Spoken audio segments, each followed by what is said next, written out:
Yeah, no way. I'm just Talking like, to Simple about AWPing and stuff, you know. that was meant to happen, but now he says because I'm playing tier 1 events, he won't help me. He told me if he wins a major, he's gonna work with me one-on-one to get me like much better. And I was like, dude, thank you so much. And then I wrote him after he won the major. I'm like, yo, bro, you ready for like some one-on-one time? He's like, bro, I can't help you now. I'm like, what the f do you mean you can't help me? He's like, yeah, you're gonna be playing tier 1 events, like you're an enemy now. I'm like, what the I was like, fair play. But that's good. He's showing you respect there. That's what you want to see. Add some fun to your space with Xtrfy, designed in Sweden with focus on quality products built on experience. You're looking at Project 4, their 4th generation of products with super cool colorways to stand out, with matching sets to satisfy with a solid B4 bungee, lightweight ergonomic M4 mouse, the K4 keyboard is fantastic, all of which are performance focused, and finish it off with colorful GP4 mouse mats that are bold in design and smooth on the surface. The retro theme in particular has got the feels. Complete your setup with Xtrfy. No regrets, guaranteed.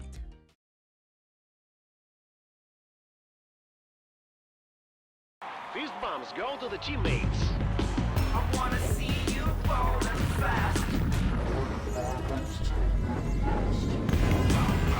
Win the round. Win the game. Parry Match, your esports teammate.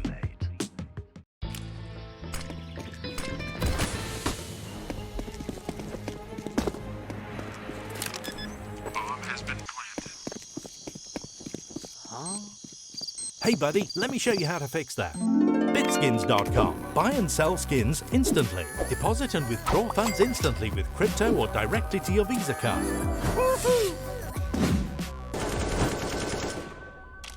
Bitskins.com. The best skin marketplace. The nice thing about Displate is they're super high quality and very easy to hang up. All you have to do is mount the magnet they provide you, then just stick the poster on the wall. Every art piece they offer is super collectible and looks great no matter where you place it in your house or room. Another wonderful thing about Displate is they also look after the environment. Every poster someone buys, Displate will plant 1 tree. They have already planted over 14 million trees and they're still planting. So you're not just getting an awesome poster, you're also helping the environment.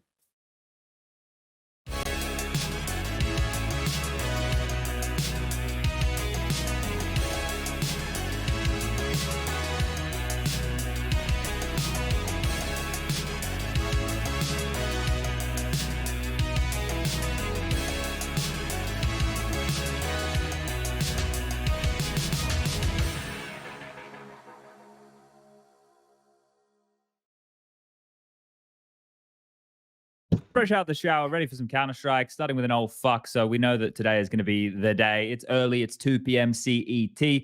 HLTV Confirmed episode 67, the second last episode for the year of 2021. Someone starting a motorbike early? What do we got? What, guys? It's sun outside, so all of the motorbikes are in action. Okay. So I think strap in for some motorbike enjoyers. As long as there's no guitars. Yeah, I don't think we'll have that. I don't All think we'll right. have that. All right, where was I? Oh, yeah, everybody's favorite part of the show, when I spell sponsor names. Xtrfy, looking extra fly. They sent me a big bucket of gear. I got the wireless mouse. I got a mouse pad, a keyboard, a headset, all the fucking goodies. They even sent me a mouse bungee for a wireless mouse. That's how considerate they are.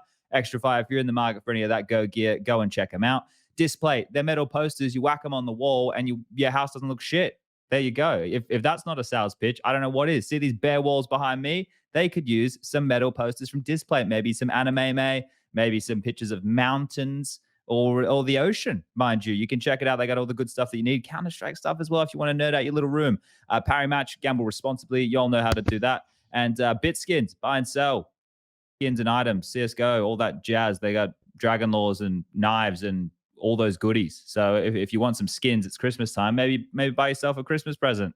Maybe think, yeah, I deserve that that limited edition that got taken off the market because someone stole artwork. You know, you can get that. You can have it. It can all go on now. You could say that Yeah? CS did NFTs first, but double. Not only do we have like digital goods that you can sell and buy, but we also stole the artwork for that digital good. So this is like essentially just like everything about NFTs. We already did it. So amazing. And the people at home don't hate skins in games. Everybody just hates NFTs, but they not don't destroy skins the in games. forests and shit like that. Apparently. Yeah. I'm sure they do, but as you guys can hear and see, Prof is here. We've also got Lucas producing as per the usual, just sitting there in his chair. I imagine that he has 732 screens, a bit like the Keymaker in the Matrix. Is that the guy with all the... Does the Keymaker have the screens? No, or is it the no, it's Architect? the Architect, yeah. There you go. And there we have, of course, Striker, the resident Matrix aficionado here to make sure he fact checks all of my Matrix commentary. And last but not least, we have smooya. I think you may be labeled as threat at the moment, smooya, because that's what everyone in chat's saying. So we might have to get your labeling fixed so that people actually know your name. Look at that. It's okay. You're happy to be the coach that is no longer? Are you going to take over the coaching? He's a well-respected man. I don't mind being known as Fred. Technical director Owen Butterfield. Do you see yourself? Good, do you see yourself with that title? I can ruin some teams, that's for sure. That's for damn sure. Maybe it's threat because he's a threat to everyone. Okay, I see what we've done there. It's a reach. It's almost a dad joke. But just for those of you who are listening at home on the audio-only airwaves, listening to this as a podcast later on. Today we do have smooya on the show. We're going to be talking a little bit more about the roster changes that have been happening, rounding out IEM Winter and the Blast World Finals kicking off. And we're going to be just basically shooting the shit of CS because when smooya's here, it's a bit more of a conversation, less of an interview. So let's roll the bumper and let's get into the interview portion. Thank you very much, Lucas.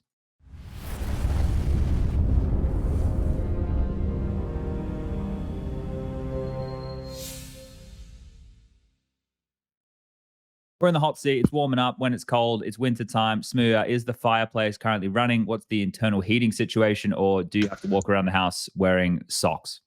I recently moved to Estonia with my girlfriend, and she has the fucking heating on like 25.8, man. It's insane. I try to go to sleep, and it's just it's like a sauna all the time. So I'm chilling. Normally, I walk around butt naked, but I have to have clothes on for this interview. So okay, all right, fair enough. That's fair enough. We appreciate that. And for the last time you were on the show, you weren't part of fnatic. Now you are part of fnatic. We're going to explore that in depth. But I just want to know, are we expecting Astralis level commentary out of you where it'll be like a copy and paste of what they've sent you to that you can and can't say in an email? Or are the people at home still going to get the smooth that they know and love?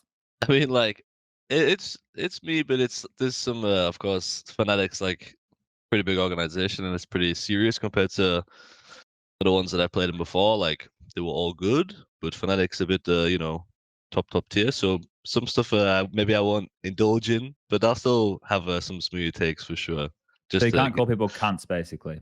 I mean, like, I for sure can and I for sure will, but like, I can't say some of the other dodgy stuff, you know? All right. Well, we'll see where the line is drawn here. Now, look, we've had you on the show as a bit of a recurring guest. If we were like friends, you would be like, damn, who's a good friend? So yeah, all right. I went a bit boomer there, didn't I? I could have gone something a little bit more like the guy that eats the cookies. I think that eats guy. The cookies. You know, he could be our the muffin tops. The muffin tops. We could have gone with like Seinfeld. We could have gone with like our Newman, and that's even more boomer. I was actually thinking about Seinfeld. I was actually thinking about Seinfeld. That's how bad I am on Friends. Of course, let's just forget about that. All right. Well, we've got you back, and this time around, we obviously have different circumstances, right? You're over there as fnatic, as we've just addressed. You're getting to play with two UK lads, have a UK coach, and play with a legendary Sweden Crims and a probably future legendary Sweden Brolin. It's quite an interesting team when you look at it on paper here, smooya. How did all of this come about? Do you want to give the people at home a bit of an understanding of how you got the call up? Funnily enough, actually, it was literally the couch right here. When I first came to meet my girlfriend, like I was streaming at the time, and I said to Alex before IEM Fall, I wrote him like, "Yo, bro, like, do you reckon there might be changes? If not, like, I'll just fully commit to streaming," because fnatic was really like the only team that I could see myself joining. And they absolutely bombed out like 0-5, and I was like, "Fuck, that's kind of shit," but like, fuck, that could be my way in. Like, I'm sad because I like Alex and Will a lot, you know, but like, your boy's gotta eat, you know. So I was like, fuck it, like, let's see what's happening. And I was just chilling, and I got wrote by Kida, the coach, who like I've known for a long time. I've played in many teams with prior, like Epsilon and stuff like that, and some UK teams.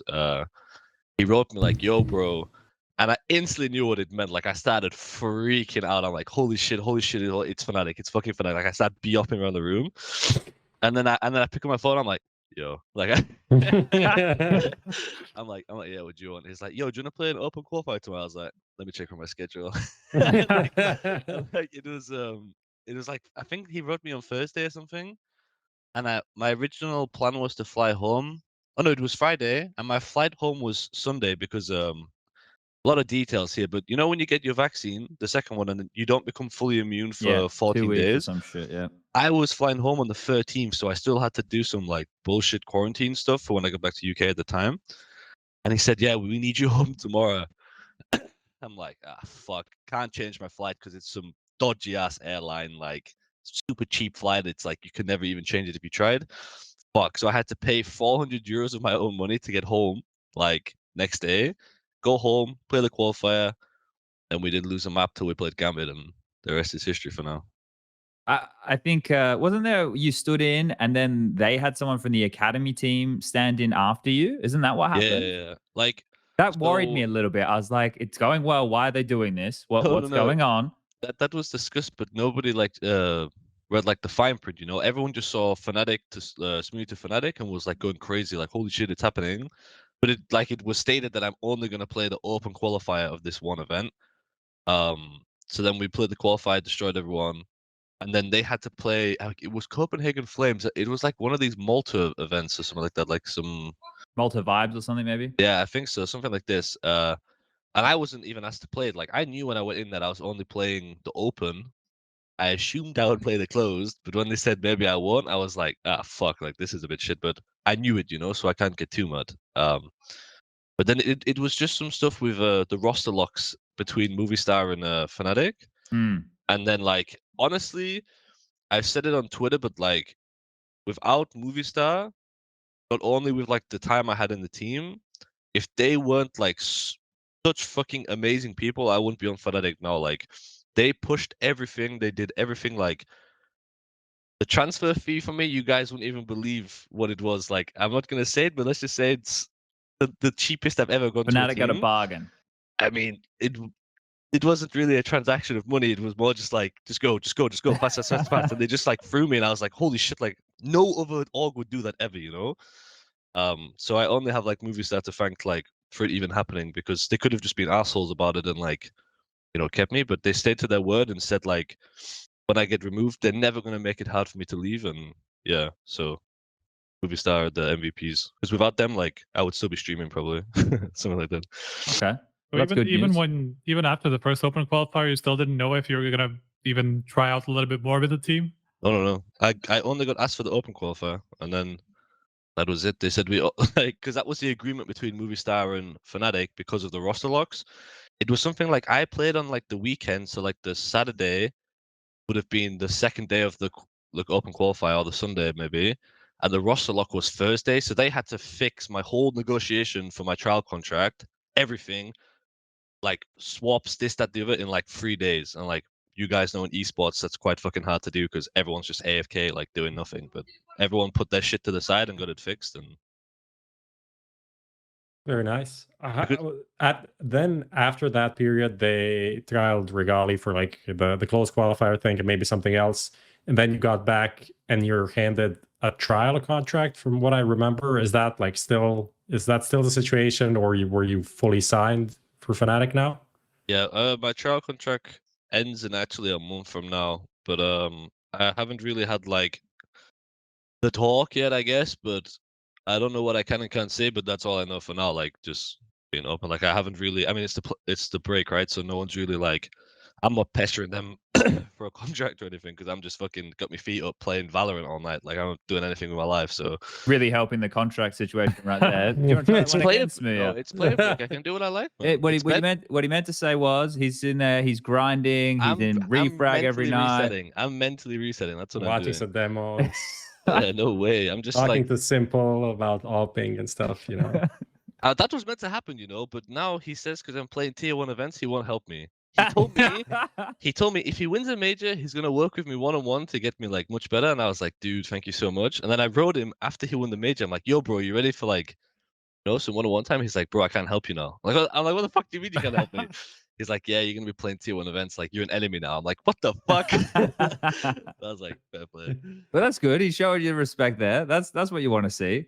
Not Maybe you no don't get longer the tier cheat sheet, 4. but That's just cool, man. yeah. Yeah. Okay. No, I think in terms of the contract, this is something that people have been asking quietly, like, oh, what is going on? Is he going to stay in Fnatic? I mean, everything can happen in esports for sure, but just based on the results the team has had and your performances, Undefeated in I feel like that is that is pretty safe overall. I feel like that position is safe. Like, if you want to stay in Fnatic, you'll stay in Fnatic. That's how it I mean, seems. it's not down to me. Like, it's down to them. But Fnatic have like a very unique way of doing things, and me being like the triple kid that I am, sometimes it can, not be in line. Maybe I say some stuff I shouldn't say. I do some stuff I shouldn't do, but it's been okay. Like, I haven't been that much of a pain in the ass. I've been a pain in the ass for sure. Like, I'm trying to get better, But yeah, we'll see what happens. Like, I literally have no idea.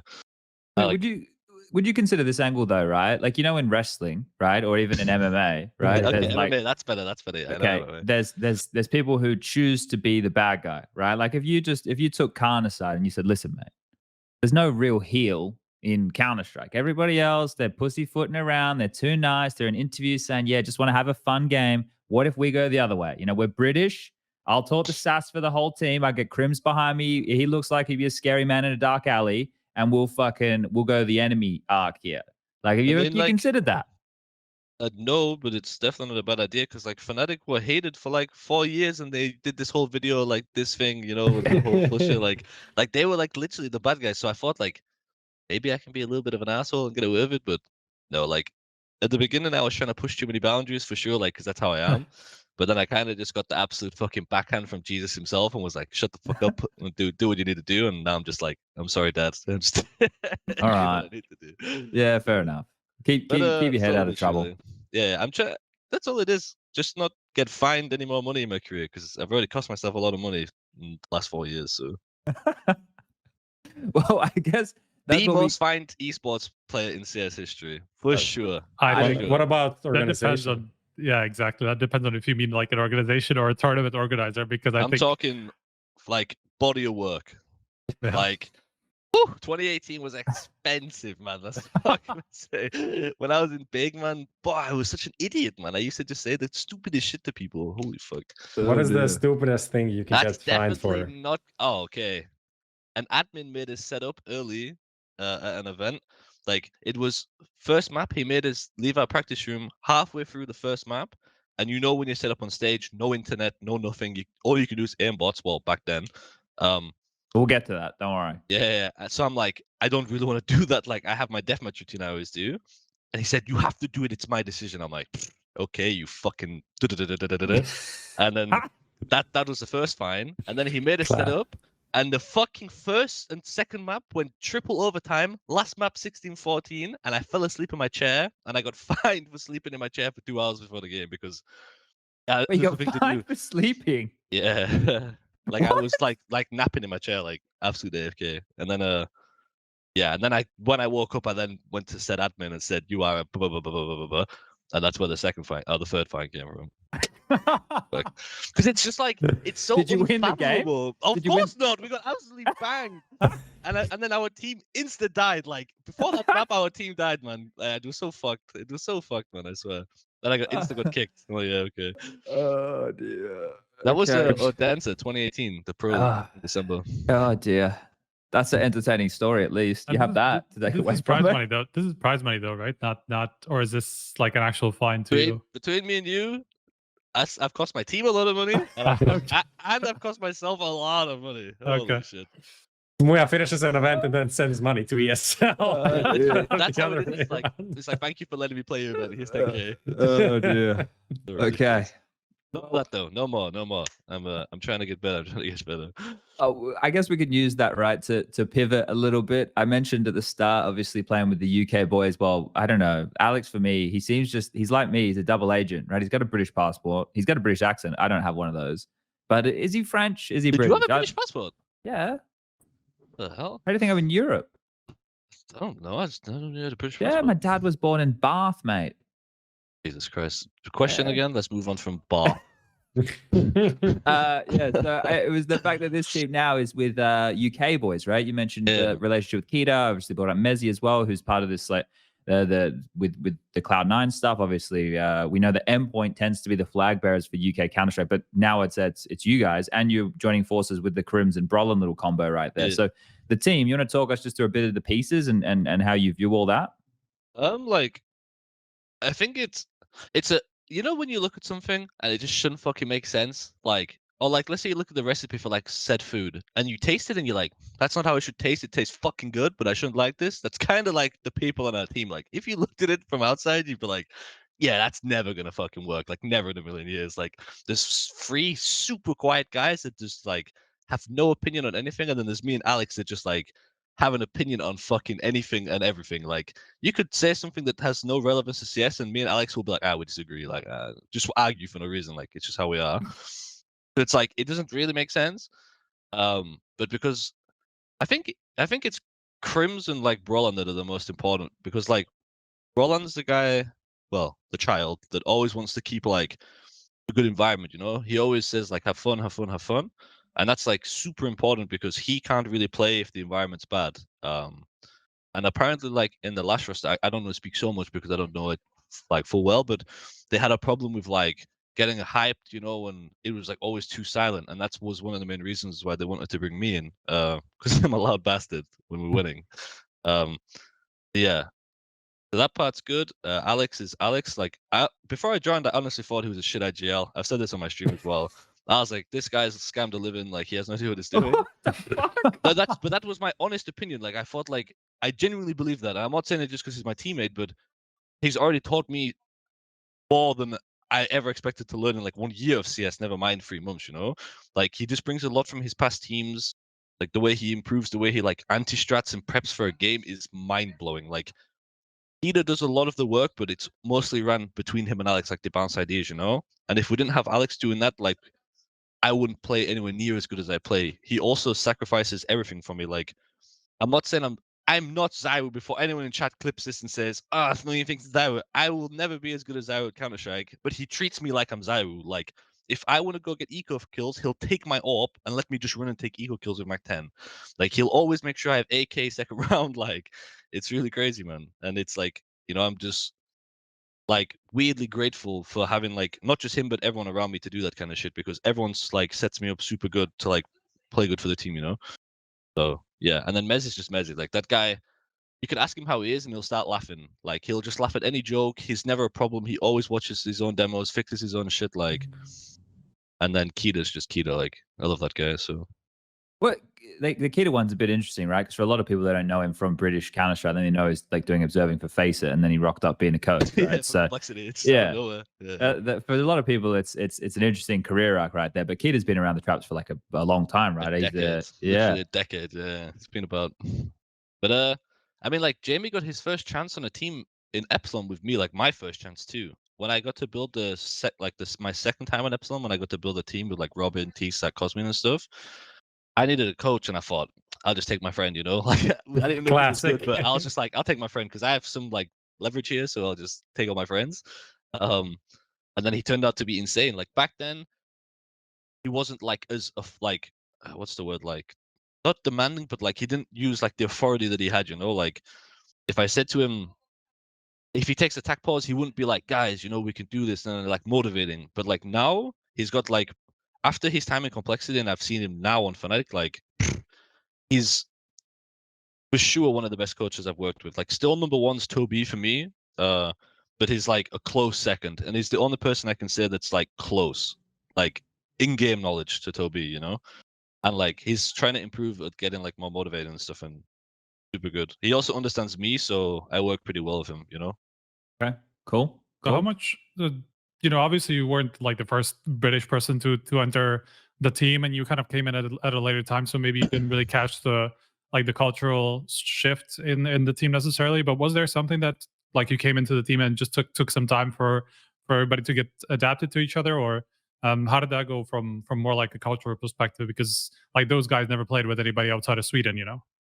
Yeah, I mean, like, I think that all kind of got lost because they they lost so many games with their last lineup. Like they didn't really care about coaches once they started winning because like we didn't beat like the best teams, of course, like on the online stuff. Sure. But like it's nice to fucking win every game. Like I've never done it before, that many maps, and it was nice, you know, like going into a game just like a supreme confidence, like there's no way we can lose this. And I think because they didn't have the most success before, like they didn't really care, you know, like if I was like there's some kind of differences, it kind of just got lost. Like after the first, we played open and closed, and then one closed for I think it was IEM Winter. I think we played. There was a DreamHack, one of those closed. We played 3 qualifiers, maybe 4 actually. I think we played 4 qualifiers, 2 opens, 2 closed. And then we didn't practice for like 3 weeks, and that's when I started to notice the differences. Like we started to get banged in every practice, like 25-5. We got 29-1 by Gambit. Like we got absolutely destroyed by everyone. I was like, holy shit, the team's dead. Like I thought we were good, but we're just losing all the time. And then we won every official, and I was like, Then I noticed that we have an official team. Like people wake up for officials, you know, and in practice, like we played to practice, so it's a bit hard sometimes to like win every practice. But yeah, there's not much like differences in that way, to be honest. Like everyone just does what they have to do and minds their own business and plays, you know. Is Crims kind of the peak of what you're talking about there? Because I think a lot of people within the version of the last team were losing faith that he could still perform at a high level. But it's fucking Crims. Like, and you saw recently some of the bombs that he's been dropping. Is he one of those guys that just drops nukes? Like, oh, you mean in practice or? Well, what I don't know. In practice, I assume that he's probably when you've won a major, you're probably a little bit relaxed in practice, I would say. I mean, he's like the guy that I sometimes I think he's like 40 years old because I feel like I've been watching him forever, but he's only like 27 or something. Yeah, he's not that bad.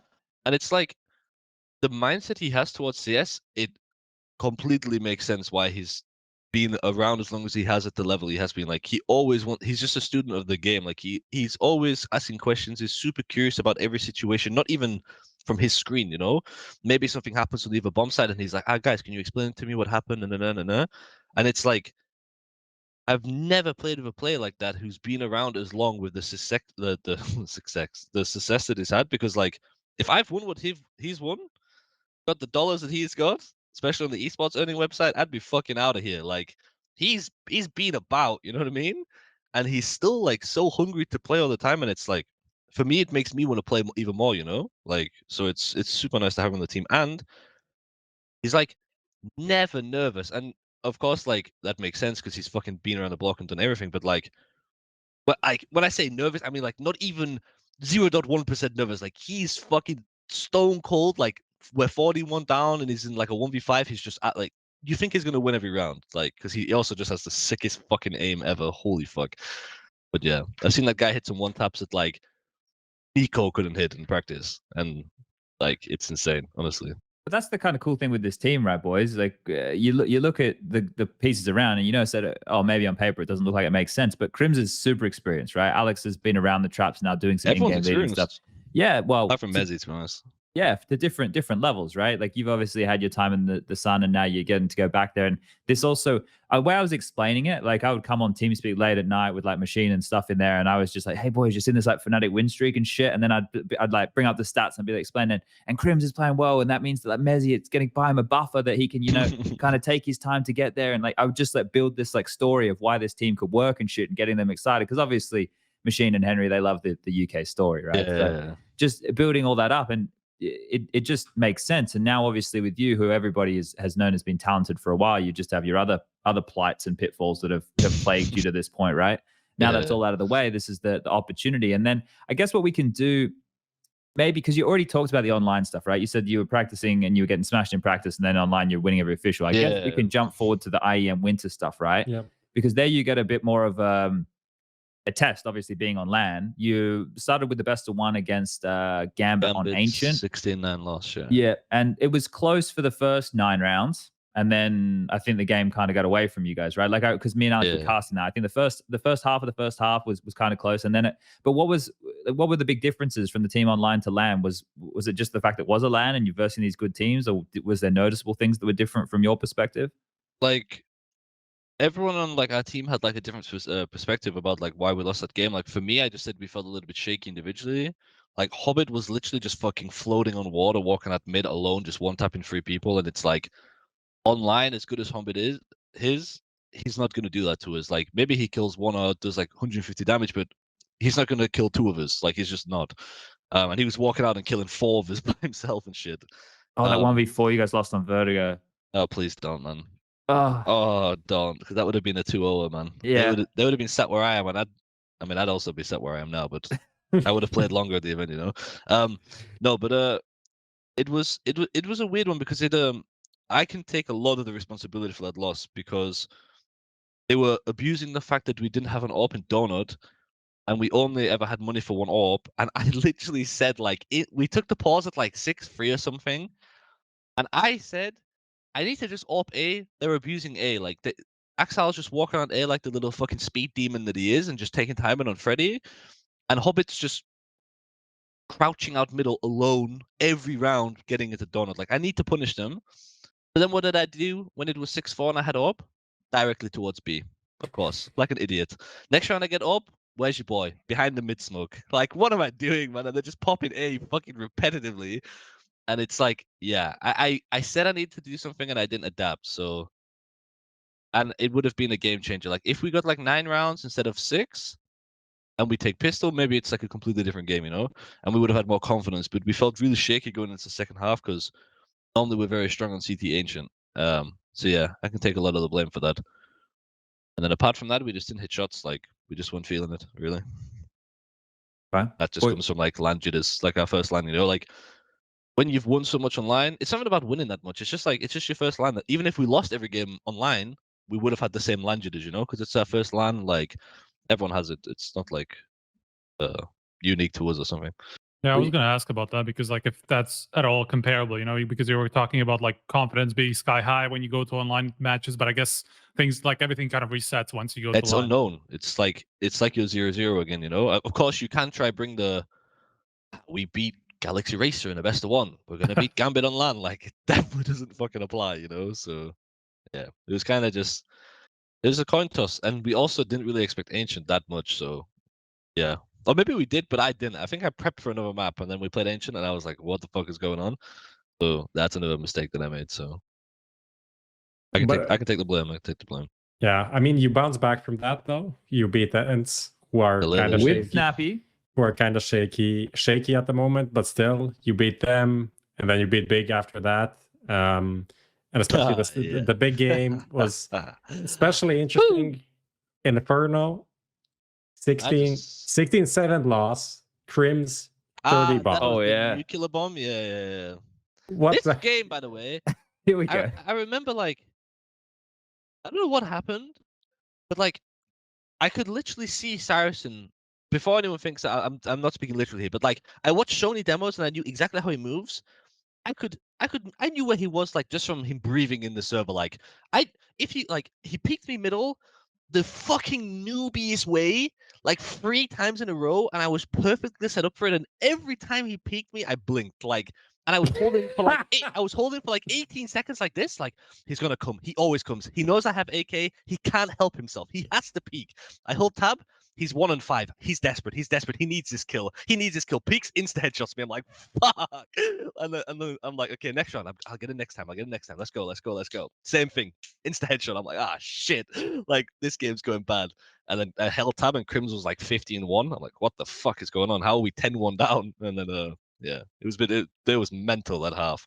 And Crims was just like, yeah, I'm going out boiler. 4 dead. It's clear. I'm just like, what the fuck is going on, dude? Yeah, it was pretty sick. It was a close series, though. Worst Crims impression I've ever heard, by the way.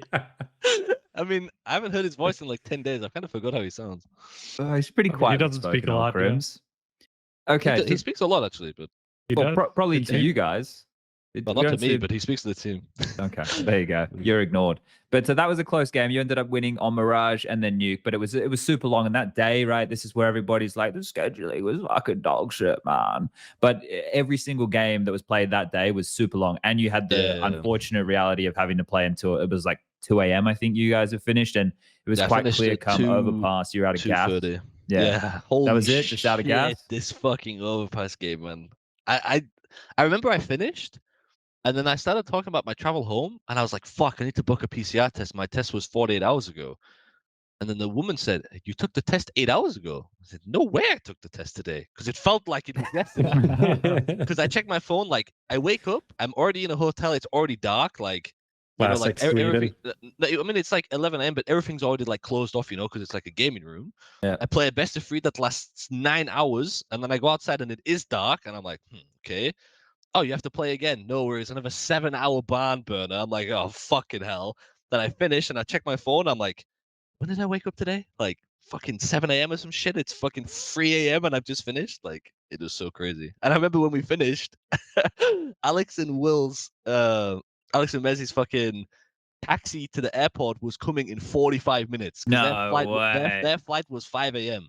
So they finished the best of 3, packed their gear, had to run straight to their room, pack their bags, and had to run straight downstairs to take a taxi. It was fucked. Like they were home at like 7 a.m. or something. It was fucked.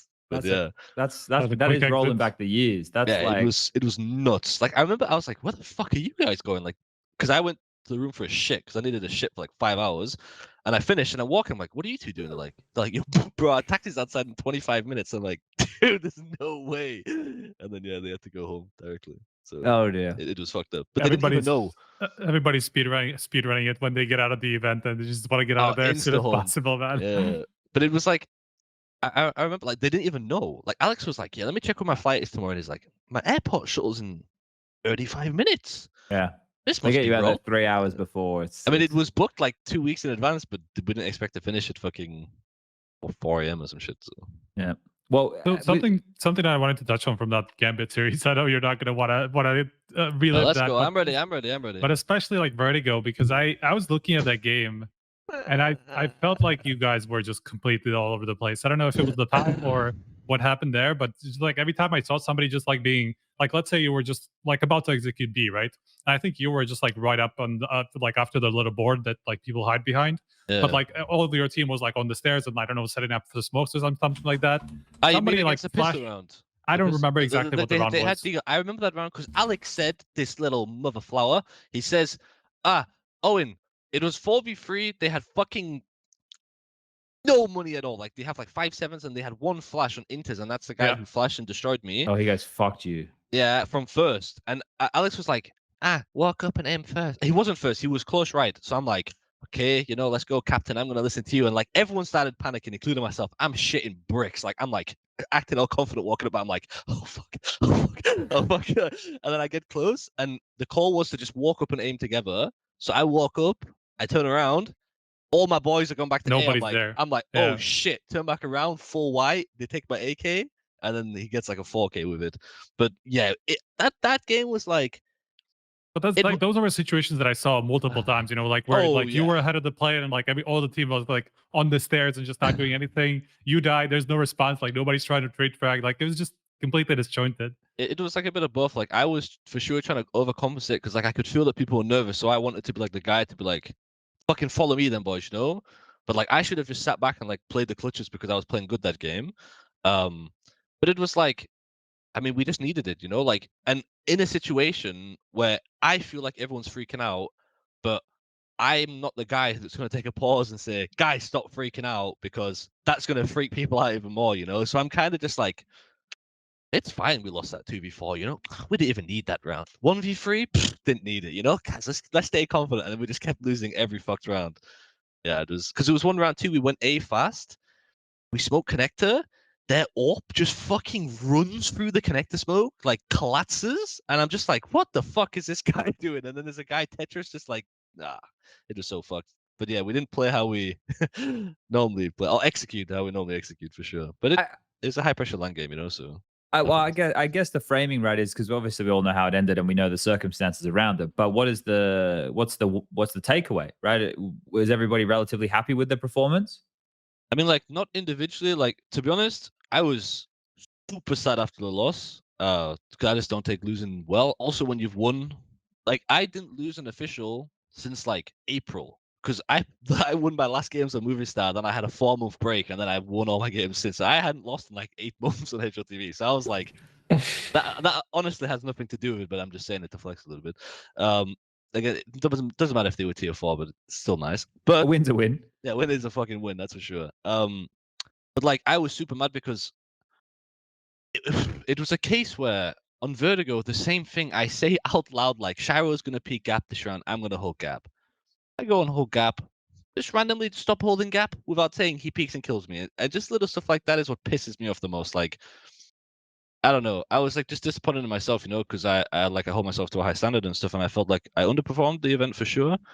But as a team, our goal was to reach playoffs, and we lose to the number 4 team only at the event. Like, how mad can you get? We lose 16-9 in the best of 1 on anyone's map. It could have gone either way, and then we lose on like fucking 2-1. But like it could have been 2-0. It could have been 2-0 to them. Like it was super close game. So it's like it's just how it is. Like we're not like sad or tilled with it, but like we wanted to make playoffs. But you also have to be realistic. We've been together. Like they've played together for like since they were fucking teenagers or fucking what were they called, Gambit youngsters and shit like that. That They are four's teenagers been still. together for like, oh really? Yeah, that makes me sad. Some of How them, many? yeah. How many of them are over 19? No, they have to all be 20. Oh no, Axel's a baby, isn't he? I'm pretty sure they're all really young. Hero Inquis is is- also young. No, Mine Shiro could be has to be 21. 20. Shiro has to be 20. If he's 19, I'm out of here. I'm looking. Check for me, please. He Shiro, has to be 20. 20. Oh, fuck for that. The way he killed me in Overpass, if he was 19, I would have had a problem. 20, it's acceptable. We got to get them to eat a bit more, though. When I look at them, they look about 17. But they eat, man. I know, but I seen them eating at an event, and I thought, fucking hell, that cannot be for Shiro. And that guy was munching on that plate like it was his last meal or something. It was crazy. I see him in the gym. I'm like, all right, well, fuck, we got to get him. Shiro's stronger than you for sure, though. Oh, definitely. He can bench without a more than you doubt. for sure. Yeah. I would say so. I don't even know how tall they were. They're actually surprisingly taller than I thought. They look small on webcam, but But then you're you see them in short, though, person- right? What do you mean? I'm fucking 6 foot. That's short, man. What are you? 6'1". Can we get that Alright, in wait. metric units? What Not is that, 180 something? Oh dear. Okay. Yeah, let's SPUNJ do- is the smallest guy here in this chat. I'm not even short. And Don't- he's people not are even gonna short, start thinking too. I'm short. Small sponge. What the fuck? SPUNJ. Okay. I wanted to ask, maybe if we're going into the future of the team, we talked about some of the issues that you had. Do you think like how deep in the progression of the team are you in terms of like what you can reach? Is it like we're 50% there? How much more work is there to even be, you're never 100%, but close at least to the potential of the team? I mean, like, I'm not going to do the whole cliche thing that I do in every team that I get and says, oh, we could be top 10, we could be top 5. Like, everyone does in every interview. We have the most firepower or some bullshit like this, but I feel like we have a lot of firepower. And I feel like we could be top 10. So, Is this the best team you played in though? yeah, not even close. Like, for firepower-wise, I think we'll see in 2020. Like, it's going to go one of both ways. One, I'm going to get kicked in 3 months and the team's just going to be dead, or we're going to be insane. So, we'll see in like, I'll check in with you again in about 4 to 6 months, and then we'll see what's happening then. Because we made top 15 in, I think we're 14 now. Yeah. In 2.5 months of like only online CS. And like when we played at LAN, we played everyone fucking close. Like, but what I'm also kind of scared of, because I have this logic when I used to play FPL a lot. When you win many 16-14s and overtime games, there's good times and there's bad times. We've won a bit too many overtime and 16-14 games for my liking. So I'm scared for the start of 2022 because we might start losing many of them. But that's kind of where I am, I'm kind of just each day at a time. And You superstitious or some shit? I wear the same socks every time I play online. Not the same pair of socks, but I have 2 pairs of socks that I like interchange and I get washed because I'm very superstitious and shit like that. And I have Get to on kill the a phone certain to your amount of girlfriend kills. and tell her to throw them in the fucking bin and just to pretend they disappear. You got to get that shit out of your head, mate. Well, no, I don't. Once upon a time, like we played a good Gfinity event, so then the joke was like getting JKS, making sure he had Dunkin' Donuts and a fucking coffee for every time we played. Like, what are we talking about? Like, this has nothing to do with I'm it. like that as well. Like back in the day, before fnatic, I always used to eat. Well, it was chaos. I used to only eat Chick-fil-A before officials. I would have the same meal always, Wow. but that's also why I gained 40 kilos in 4 months. So yeah. Okay. Well, you were talking a bit about the outlook for 2020. So what is the plan for 2020? When's Fnatic getting 2020. back? 2022. Sorry, Yeah, 2020. I said that. My bad. In 2022, what's the plan? Right? Is when does prac start back up? When does the break end? What's all the go there? I can get a. Oh, wait, how much of this can I say? You probably can't say about the schedule just yet because I know, for example, like, I don't think Blast have announced their dates for next year. Not in groups anyway. So far. Not in Blast. Well, they wouldn't. Yeah, but okay. I wish I was I don't so I could finish last place and then be fucking top 10 ESL ranking and get invited to every event. Because last place at Blast gets more than winning a fucking top 4 at IEM Winter, but that's a conversation for another day. We had that one. We had that one a couple of times. Oh mate, it's fucking so crazy. Like, where the fuck is this? All I know is here we are. I start practice on the 10th of January is when I start, and then we have some events. They have a month off. Yeah, that's pretty good. Just chilling. Like before in my career, if I had time off, that meant play more, you know. And I'm not gonna take the whole month off, of course, but this is the first time in my life when I haven't loaded CS for like 3 days in a row. The first time ever, and it's like. It's weirdly nice because I just don't know how to take time off before. It would always be, it's play break. Let's play 25 faces in one day and stream the whole thing. Now it's like I just can't be bothered to. I'm just doing nothing. Like in my play break, people say, "Yo, what are you doing? Where are you going?" I'm like, dude, I'm just sitting in my chair doing nothing. Like I'm just being a human for. Like, welcome to my life. Yeah, like it's nice, man. It's really nice. You mung out. You turn the brain off. Yeah, but goals, I don't know. Like. I don't know. Hopefully, place good on the LAN. Like, I want to win something else again too, even if it's online. That would be nice. But let me ask this question before you say goals completely. Is there still like even though you guys aren't a full Swedish team anymore, is it still like we need to be better than NIP? Like, is that like a company line or some shit? They don't give a fuck about that. UK company. Yeah, I know. Also part of the Australian company. I've met Sam Matthews' mother before. Like, but my question is, like, there's always been a Fnatic versus NIP rivalry, right? Like somebody. Since I've been here, I haven't heard Nip get mentioned once, so that's like genuine. I haven't heard like, like we have to beat them or literally never. So okay, well, pick a team you want to be better than. There you go. Make a goal right now. Endpoint? It's UK rivalry, man. Oh, Endpoint. I mean, that's not really raising the bar quite a bit. But it's close right now. They just made some roster changes. They're on their way back, so right now we're winning, but we'll see what happens. But if I was to be serious, let me pull up the rankings. As long as I'm doing better than Big, I don't really care. So you're currently one behind space off. Yeah. You're actually on the same exact points, by the way. But they're still behind. So answer that I guess one. It's like some decimal points behind. Yeah, whatever. Put him on the spot. Could be alphabetical. I think like it's like decimal points. I think being like top 10 would be cool. You know, like. Around like the 9 to 11, like this, like just even if we topple up and down, and then like maybe make a push later in the year, like when everything clicks fully. So, like with this team, I don't really set expectations since I joined because that's like really dangerous with the players that we have. Because if you was to look at it on paper, our expectations should be really high, you know. But if you set them high and you don't reach them, that's how teams die within like 2 weeks. So we kind of just say. We just slowly get better at each map in practice, slowly play each official, you know, slowly get like more comfortable with each other, get to know each other, start to trust each other more, and then whatever happens, you know? Not like rush the process or something. Does that come from like Alex's and m0NESY's experience in Cloud9? No, I'm fucking Crimson's as well, and Rollins in the last 2 years, like they've had it rough as well. But no, I don't know. It's just like more like setting the expectations high, you know, from the start. That was like a big problem for Cloud9 for sure. Yeah, I mean. Yeah, they have some good stories about Cloud9, man. Holy shit. Some of the stuff I've heard is funny. But yeah. I mean it's as I say, just each day, each game at a time, and yeah, just try to grow. Even if you lose, just learn from it and just keep playing. Okay. All right. Should we do this? Who wants to be a skinionaire? And then we can do some more smooth questions as we go. All right, let's get into the game show. Who wants to be a skinionaire presented by Bitskins? Lucas, get those links going. Oh, I hate this, man. We have questions about your teammates. There we go. Okay, this one I might be good for then, because the last time it was like, what team did Perfecto sign his trial contract with in 2010? It's like, what the fuck? This actually was the question, and it still haunts him, I think. Where's the link at, Lucas?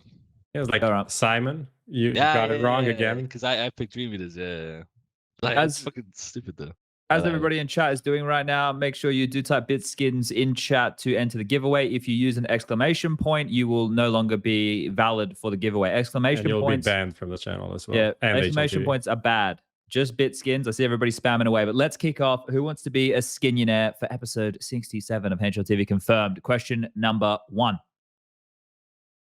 Which team did Krim score his record-breaking 47 frags on one map against? Is it A, MIBR, B, Cloud9, or C, Liquid?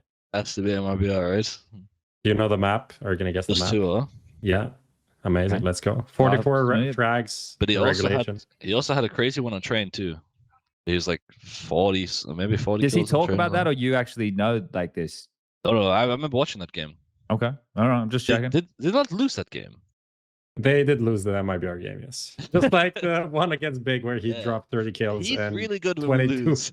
in 22 rounds. Yeah, but like no one ever talks about it. Probably Brolan. He has the weirdest fucking memory for detail. Like we'll talk about a video that happened 6 years ago, and everyone says trust me, and everyone's like, okay, because he's always right, always right. So yeah. Question two. Into question number 2.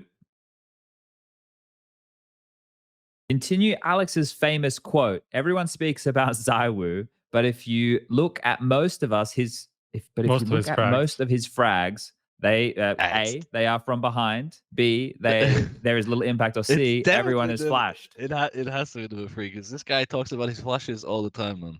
Someone's got to do it, man. Yeah, Someone has to throw the flashes. I have the best success flash and the highest flashes thrown in this team, huh? Yeah, because they I've don't got send B, their... that's why. Because I've got B. I was going to say, Let's go, because Alex Fatty. is smart and he's not sending his AWP in first all the time. No, it's because of Fatty, man. That guy taught me everything I know, this beautiful boy. All right, well, he's playing Valorante now. He's got a bunch of different flashes to use over there. Wait, was it Cedo? Was that right? Yeah, you're right. You're right. All right, question number 3. What team did Keita play his latest HLTV match for? Was it Complexity. He lost 1, 2, against 3. Saw. He lost against Saw, and he was a super sub, 5-26. Oh dear. That's when was it Poison had some issue? Like I think Poison forgot to pay his electricity bill, so they had to use Keita. Reasonable. All right. Well, we're 3 right now. Getting the scoop for smooya. It was the surgery. It wasn't no electricity bill. He had the eye surgery, right? So. Someone's We're gonna about to get make an fined article. from Poison here. Someone's gonna write an article about that. All right. Do I see my question here? Now it's coming. Question number 4. sorry. Lucas has to prompt it. Which Swede was MENESY's teammate at ESL Premiership Winter 2018 LAN Finals? Was it Robin, Brolan, or Yakinyo? Thing is, Jaquinio played the Premiership, and I remember him playing. But 2018, I swear it was Jaquinio. He wasn't an endpoint then. This does feel like a trick question. No, I swear it's Jaquinio, man. Because they spoke about that they played a long time ago. I've logged in Jaquinio, but it might be wrong. Like, it's not Brolan. Damn. Smooya, 4 from 4. Just smashing it. I remember them saying, because I asked where the fuck Jaquinio came from, because I didn't know like what he was playing before, you know? And m0NESY said that they played a thing together. So all right. Well, this is it. This is for the clean sweep, mate. Question number 5. Brolan won the MVP at the last top tier event before the Krieg. What was the name of that event? IEM Katowice 2020. Yes, Summit isn't top tier. Everyone just goes and plays ping pong and eats fast food all the time. ESL Pro League, Season 11 Europe, or CS Summit 5? When I went to the office, I didn't see a CS Summit trophy, and they didn't win Katowice the 2020. The process of elimination here, I don't mind it. Because NAVI won it against G2 in the final. Is he gonna sweep it, or is he gonna choke on the last frag? Unless he doubts himself. I've gone Pro League. Yeah, you've nailed it. They won that Pro League season. Really? Yep. They were just knifing people and shit. This is where we first went online. They were just like having so much fun. That was the last time Fnatic was good before you joined. Well, it was basically. COVID ruined them, right? Because they were like number 1, number 2, number 3, like always. And then immediately like, online happened, they were good. And they were just like, yeah, something bad happened. They lost steam. All right, well, clean sweep from Smooya here, 5 from 5. And we've got our winner. I'm going to have go to for it. To Go read for that. It says Smooya, yes, following since the 5th of the 10th, 2020. Neven de Langster. This is a very difficult one. NET. Oh, fuck, my eyes are getting bad, boys. NETHEN, capital D E capital LANGSTE. Spelling bee nailed it. master. Nailed it. There we go. Neven We got it. Delangst. We got it. Chad But he's SpongeBob the winner. So congratulations. We'll reach out. You get your skin, and yeah, you can thank smooya for That's that one. my first, guys. It only took 6 attempts to get 5 out of 5, but it was also very easy questions. So we'll take Well, there you go. You There's some nailed it. difficult questions, but you got them. So Oh, Yeah, those the questions trick one were with Robin difficult. in there. But That what was about? hard. But what team did? What was Salamander's roster in 2018? Who the fuck is Salamander? Yes, I have no idea. It's a team name that came to my head. Dead Bulgarians, Fox, Gabeson. No, Hungary. Julio. It's yeah, that one Hungarian. Is it like Fleeve and that? I think. All right, let's do this. Roll the bumper. Let's get into the recent news, Lucas. The Xtrfy M42 RGB, what a fun mouse with 5 colorways, lightweight frame at just 59 grams with a swappable backplate to suit your grip style, the sensor, the easy core, the smooth skates, and driverless control for RGB and DPI is why you should check out the M42 RGB down below. Fist bombs go to the teammates. I wanna see you falling fast. Win the round. Win the game. Parimatch, your esports teammate. Buy and sell your skins now. Easy, fast, and safe. The best skin site. Credit card deposits and withdrawals. Instant cash out methods. Get the best deals. Quick, simple, reliable. Bitskins.com.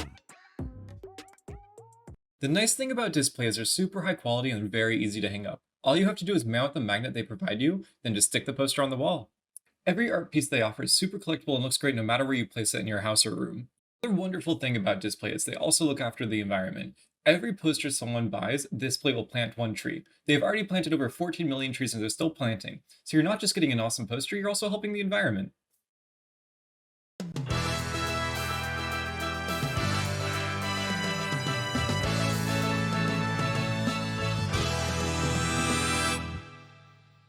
All right, we're back and we're going to get stuck into some recent news. So thank you for bearing with the adverts here. Now, first and foremost, I like to do these. Is it like an amendment that they do in newspaper, Striker? Or is it an addendum? Which one is it? Where they come when back? they fix I don't know what you mean. Well, when you they fix fix something. them. When the article, when you write that like Joe Rogan's taking horse dewormer, and then you CNN and you have to go back and say that ivermectin. Anyway, before I get too I guess. political here, I don't know what that's called. Actually. Calm down. We're not a newspaper. We don't work that way. Yeah. Okay. Well, someone find the term and let me know. But so basically, last week we were talking about ropz boy and the tweets that were made during the event to do with aimbots and not being allowed. Now, I went and I got the scoop. And I first of all, I want to say I appreciate Rob sending me a message to give his side of the story. And I would love if any players at any point when we're talking about you on this show, or also if you want to get us information for us to talk about on this show, you can message me or the boys at any point. And if you want your name to be used, we can even talk about it from that perspective, because the more information you give us, the more accurate we can be with what we talk about, and the better it is for literally everybody. No So one if will players ever are want their listening, name attached to it. it doesn't all have to be bad stuff, right? I Some of probably it, should. like some of it could be like the org comes out and they said that such and such player was doing this, that, and the other. And if they wanted to come to us and say like off the books, like, oh yeah, I just, like you said, like Poison's power went out. Like obviously it was a joke, but somebody wanted to come and say that to, like, just so we have the information to go off. So if people want to reach out and let us know, and if we have an opinion that's a little bit off or whatever, just send us a message, because we want to get it clear for everybody. We don't want to be spreading false It was news. surgery, by the way, before we start spreading fake news. It was when he had problem with his eye before we start spreading anything false. All right, cool. Well, we got that covered off. So I wanted to do this with ropz, because ropz sent me a message, and basically, long story short about this, he was just saying that that the alternatives for warming up and stuff were not good, which I understand. I spoke to JKS about how it was at IEM Fall, and he said the similar things. He said it wasn't great. And I just want to kind of bring this one full circle. So by ropz making the tweet that he made, it actually got things changed. And I think the CSGO hub got added for you guys to be able to warm up with, which is better than, So the fact that got changed is good. But just so everybody understands, because I reached out to all of the parties involved in this being an issue to understand completely what's going on. So first and foremost, ropz doing it. We called him out for this, in terms of using social media that way. And if you went to the people, you might be able to get it fixed quicker. Well, by doing what he did, he actually got it fixed for everybody. That's So a lie. That's what you just said. It's for sure easy just to tweet. With It ESL, is. you just tweet directly. It's fixed within like 1 hour. But yeah, but that right there, unfortunately, shouldn't be that. Like, it should be that you should just be able to go to ESL, talk to them recently, and it changes. Now, the reason that this one here, it wasn't that way, is because ESL were operating under information they had from the last major that they ran, which was Katowice of 2019, which was the same rules were in place for Star Ladder of 2019 as well, that major, where maps from the workshop, from Valve, this is a Valve thing, were not allowed because of potential security threats of people being able to get shit injected and then go and cheat like little scumbags, right? That was amended for PGL this year in Stockholm. However, that information is only given to PGL. That information isn't given to Blast. It's not given to ESL. It's not given to everybody. It's not put on a public record.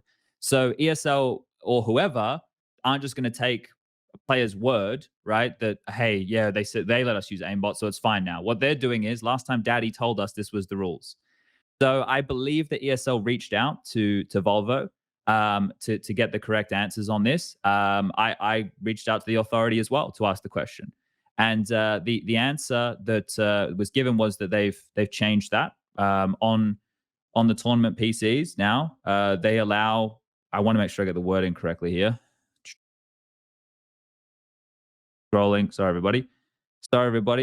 You look good right now, Jeff. At Stockholm, we relaxed this restriction to allow for workshop maps that had subscriptions in the hundreds of thousands. Yeah, so you can't download like random maps that you just made with your boys, but like anything that is like popular. It has widely used, 45 billion downloads. Yeah. It's the like I think Ropz used the terminology with me. That's like the unofficial warm-up map for CSGO, right? Like, but there you go. So now we've got the answers, and I've also heard some good news that now potentially in the future, right? Because it would be good if everybody was notified of these things so everybody could function by Valve's rules. Maybe, just maybe in the future, I've heard some murmurs, I've heard some rumors that they might be doing announcements around that so people can keep up and keep their rule books up to date so this shit doesn't happen in the future. So it's a misunderstanding from a lot of different parties. And if something good comes out of this, then Ropz making the tweet and this being a whole kerfuffle and emails being sent and back and forth conversations is a positive thing. So it's a bit shitty that it happened in the first place. Sorry to Ropz for calling him out. You ended up saving a lot of problems here and actually ended things in a positive way, if what I've heard is true. So there you go. I wanted to get that out of the way.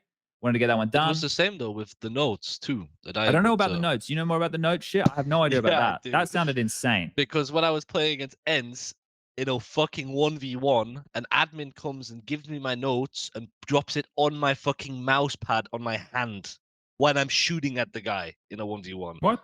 And I looked at him and I said, "Have you lost your fucking mind? Like, what the fuck? If I lost that round, I would have gone crazy." Because basically, they said, no notes on the table, no notes. So the first day we play Gambit, I have my note here, which is fine at every event. An admin comes from behind me. I just feel a hand come from like underneath and take my note. I'm like, the fuck is going on here? Like, he's like, no notes on the table. I'm like, okay, that's fine. Why? The next day they say it has to look tidy.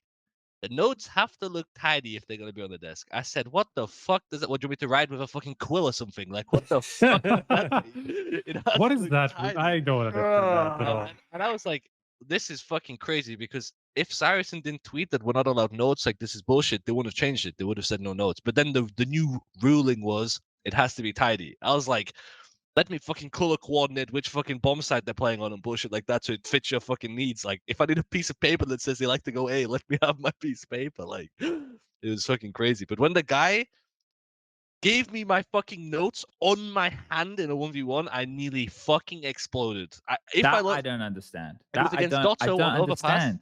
and I killed him when he peeked me bank. Second round, it was 1-0 to them, and we force-board. If I died, I swear to God, and I got fined. I don't understand where that... So I just picked my desk up and gone fucking nuts. That seems crazy. I'm trying to reverse logic to understand, right? But they didn't know we were playing, but even then, it's like... That's even worse. You don't come and drop the fucking thing on my hand, you know? Of course like, not. It was impossible. It was impossible. But I mean, even like the rule in the first place, like I don't understand.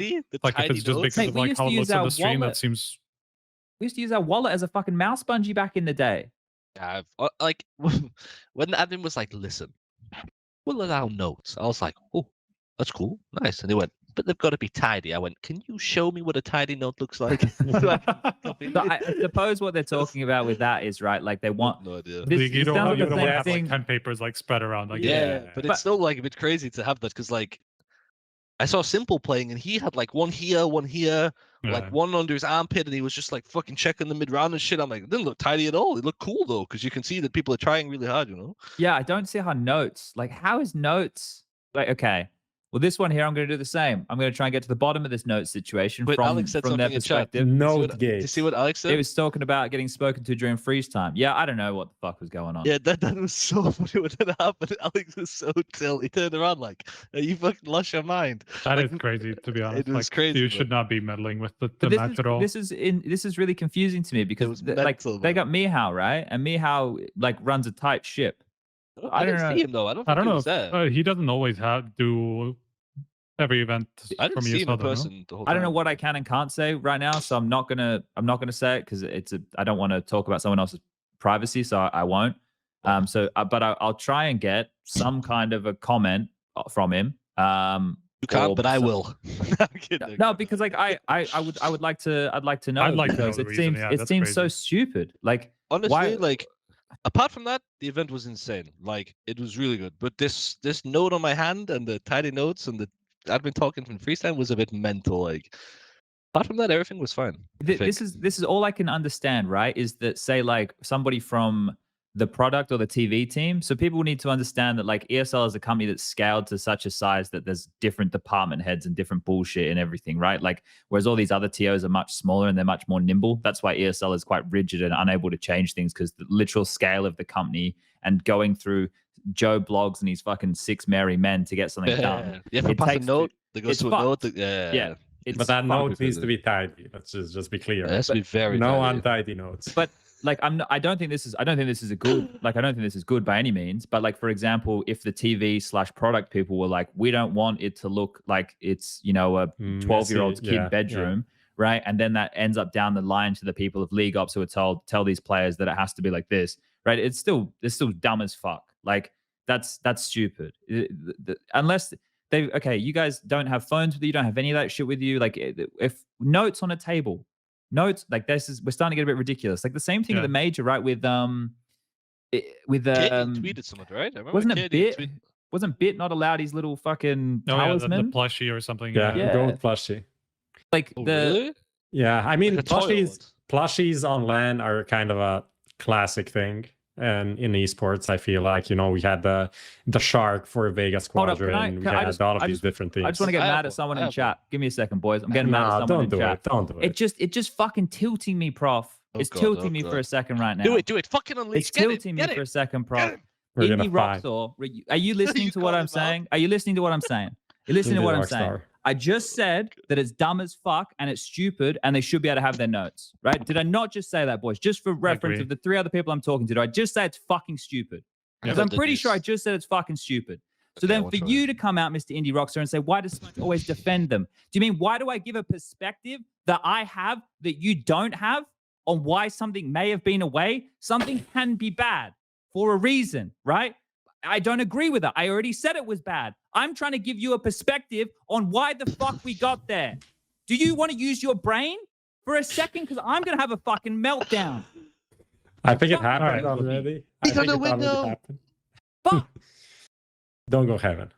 Uh, Can people try and use critical thinking for a second? Because that's what I'm trying to do. I'm trying to offer up multiple perspectives. This And is I've already unfair what said you're it, doing right shit. now because you're a smart boy. This is called the obvious theory. Something that's obvious to you may not be obvious to someone else, and you're getting angry because it seems easy to you, but it's not easy for him to understand. So, Chadaf, relax. But It's I'm just not giving him got- that perspective. But he hasn't got your IQ. That's why I'm Plus- here, to give my perspective. Yeah, I mean, Fuck.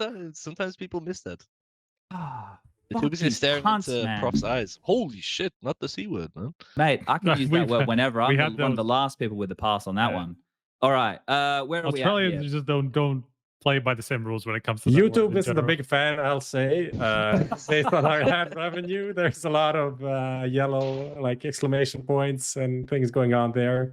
That's The like, warnings. please check this out again. It was all good. Please Mr. Google.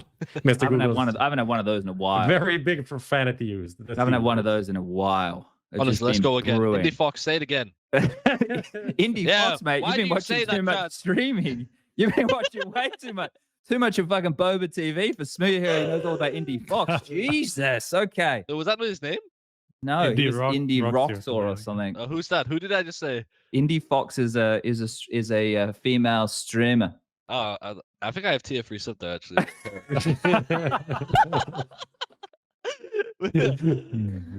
Oh dear. Okay. Are you going to talk about anything? Yeah, let's talk about CS something related. So is ropz going to G2 or is he going to FaZe? Does anybody know?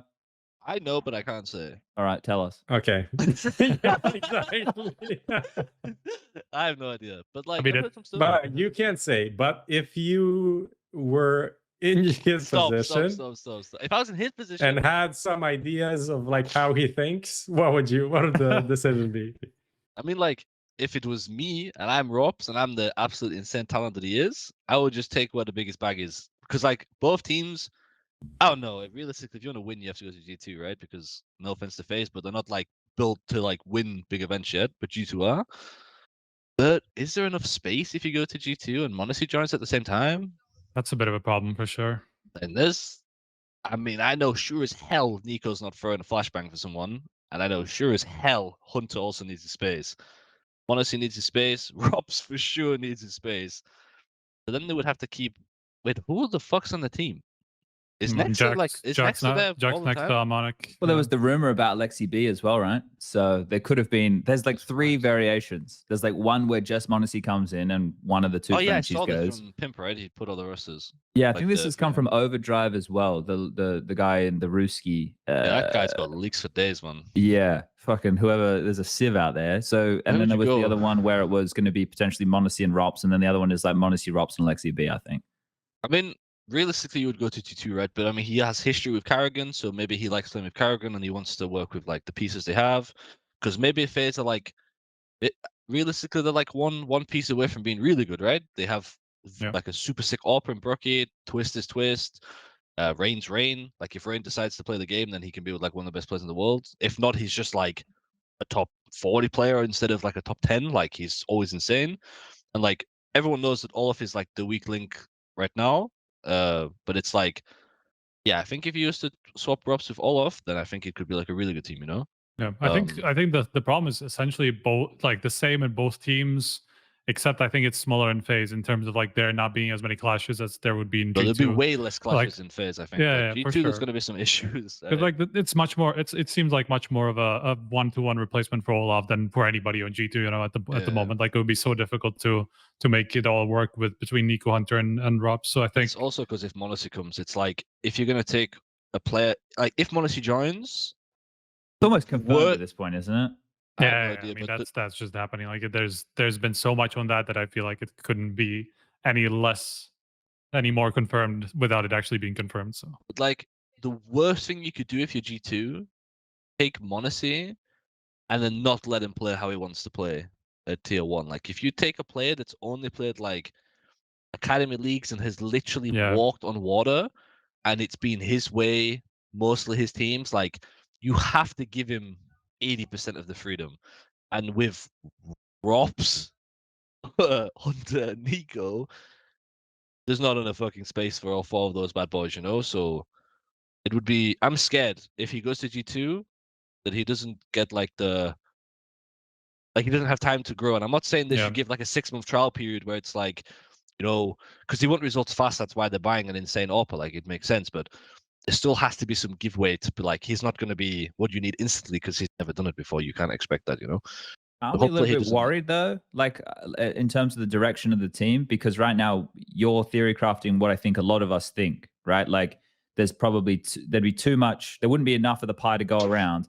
But has the vision of G2, right? Like that's the question for me. Like, Prof, Swanee is an analyst now doing the coaching role, but is this like a long term? Is he wouldn't be the man with the plan? This is where it's now like a player based plan, right? Or is it like Nico talking with Oscilla? Like what do we think's going on here? Definitely not Swan. Even from the interview that we had from Nico today, he said like he is an analyst. He's doing like some things that the coach would do usually, but he's not even in the games that they're playing. He's not going to be the guy that's going to say you need to do this right now, right? It's just standing behind them at the event. He's like he's helping out, preparing, anti-stratting stuff like that. So kind of what he did usually, but a bit more. It doesn't seem like there's going to be like him moving up to a main coach role or anything like that. So yeah, that is the issue that we talked about a couple of episodes before, is that they removed the coach, and okay, you can think what you want about that. Maybe it was a good thing, maybe not. But if you're changing stuff in the future, you should be talking to a coach who's going to be coaching that team, who has the vision of how these pieces are going to come together. And it's not always a super simple thing, and especially when you're buying out someone new and you're adding 2 or 3 new pieces, things can, really, even if you have a very experienced coach, he's not going to nail it every time, right? In terms of the balance of all of the pieces. So feels for me that is an issue in G2, especially this roster, like Alexi B, ropz, Hunter, Nico, and m0NESY. I feel like that is something that people write on paper, but it can't work. It's FaZe 2.0, right? Even Alexi B is a player, like as an in-game leader, likes to play some of the star roles and likes to, and he micromanages, and he likes to be like aggressive, but also lurky. So, which is the description of all of these players, except for who's just lurky, right? All of them are like to lurk, like to make plays as well. And then you have an opera on top of that. I feel like that is a fucking nightmare. God bless if Alexi B can pull that off, amazing. But based on what we know and based on the roles that people have played, I think that is a stretch in terms of working together. So yeah, in terms of who's running the ship, Carlos, maybe some other people on G2, Niak as the general manager of the CS team. I forgot about Jerome. So he's there. He knows a lot about CS. He's been around a long time. So it's not like he's Giga Noob or something, or just some of these guys that he's not, he comes from CS. He's not like a pencil pusher, come from a different game, managing a team, some of these people that have taken these positions in the past. But it's still it's difficult. I feel like it's difficult to find the right balance, especially when just m0NESY, you have no idea how that's going to work, and then everything else is up in the air. Here's the issue I have is the expectation of this from people at home can't be, oh, they're going to add these pieces and they're still going to be as good as what they are right now. They're the team, right? Other than IEM Winter, which we're going to talk about, where they had Kenny standing in, they've consistently been in the LAN Grand Finals with the roster they have right now. Like we know with m0NESY, like we know what they're doing. We know that they're trying to find an upgrade to be able to beat NAVI, right? But it's not going to go, oh, let's just add this kid who is 16 and has only played tier 2, tier 3, academy level Counter-Strike, right? Academy level Counter-Strike. He's going to come on in and immediately make everything better. We can't operate like under that assumption by any means. Like maybe within 6 months he could. How much of a buffer does having somebody like Nico there mean? The team already kind of operates without an AWPer now as it is, but is that going to hurt them more because they won't want to give him all the space that you're saying that he needs, smooya, and that might mean they might operate as they do right now with a more utility style AWPer, which could be a problem for somebody who is going to need as much room as this kid.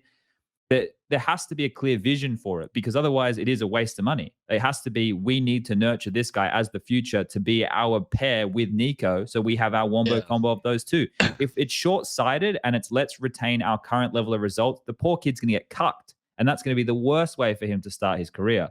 So I don't know, like I just hope there's somebody there with a clear vision to help the team go, as opposed to we need trophies now. It's, well, maybe this first major coming up in 2022, you're not going to win, but you aim for the second major of 2022 to try and win with him, right? Like that's where this stuff is important, because like you were saying, when you come into teams and you say, yeah, we're sick, we have all these good players, we're going to be a top 10 team consistently. It's the same thing for them. They can't come in and go, we're going to make every LAN Grand Final now. When they have to set their expectations quite clearly. So that's where my biggest worry is. Who's like we just said, Jerome's there. So maybe he's already done that. Maybe they've already done that.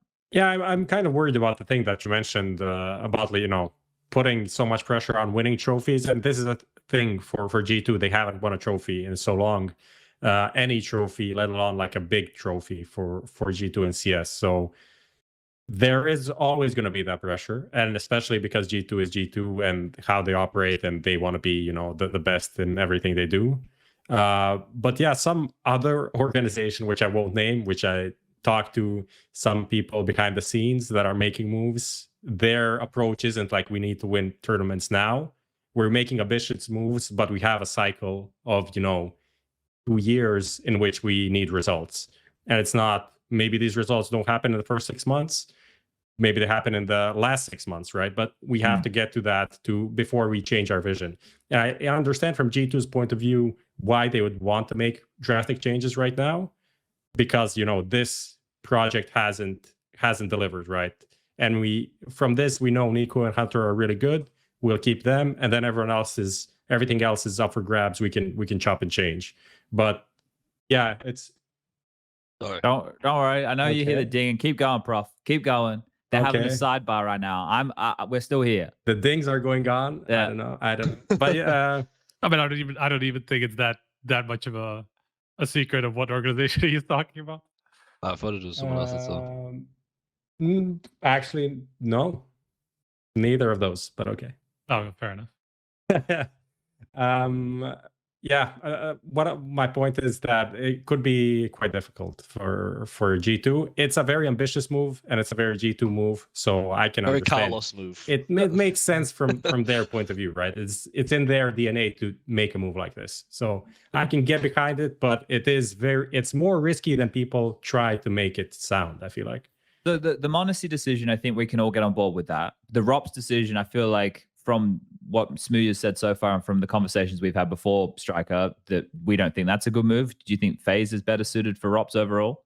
Yeah, I mean, that's what I was saying earlier. Like, I think the clashes are much less obvious in FaZe. I am a little bit worried, and I was actually gonna allude to that when I was saying that there's like the same problem with both teams to a degree, that like Olaf was also kind of like a space maker a lot of the time, and Kerrigan has been pretty vocal about like Olaf's role in the team being really important, and him being kind of like the glue man, and just making sure that if there is a clash, like Olaf is there to solve it. He's just going to say, okay, then I'll just play this, and I'm not going to care. And I'm not sure ropz is that kind of a person. Like he's the guy you want to create space for, rather than the other way around, right? So I think both teams have offered the same problems, but there's much more of an obvious match between how Olaf is used and how ropz would have been used if he was in that team. It's not like Kerrigan doesn't have enough tools other than that, right? Like, I think that when you consider the pack, obviously Brokey, Kerrigan, and Rain should be the pack in a lot of that. You could even include Twists in some of that, right? I don't think they don't need any more round openers. They just need more consistent round openers, because Rain will have a series where he just gets every single entry kill, and then he'll have a series where he loses every single entry duel. And then, Kerrigan, when he's feeling the game, he'll find all that space, find all those openings. Then when he's not feeling the game, he won't, right? So they just need a bit more consistency coming out of that department. And then I think ropz probably has the buffer he needs, I would assume. The difference is also, for me, between FaZe and G2, what G2 needs is an AWPer, and we think they got an AWPer, but we don't know how good he'll be on tier 1. And they need an IGL, potentially, or they can continue with Nexa, but that is obviously up in the air, and FaZe has those two things, right? And finding an entry player, I feel like, is easier than finding an IGL or an AWPer. But they have entry players though, right? In FaZe. Yeah, like but I feel like it would be Rain and Kerrigan, right? But if it is like Twister second. Well, it's more like Kerrigan and Twists in my eyes, but like But to think about certain maps, though, for example, Mirage, Rain is the guy closest to connector every single round on the T side. Right? Like maybe it's even a bit more like maybe Kerrigan runs it a bit more map dependent. But when Kerrigan's really feeling the game, his calls set, not to set himself up, but he takes space, right? And like Twists, okay, you think about him, the rounds where he walks inside on nuke with an AK and blasts everybody's head off. There's all different types of Counter-Strike in what we're thinking about how they're entering, right? Yeah. So I agree with the sentiment here that we have. For sure.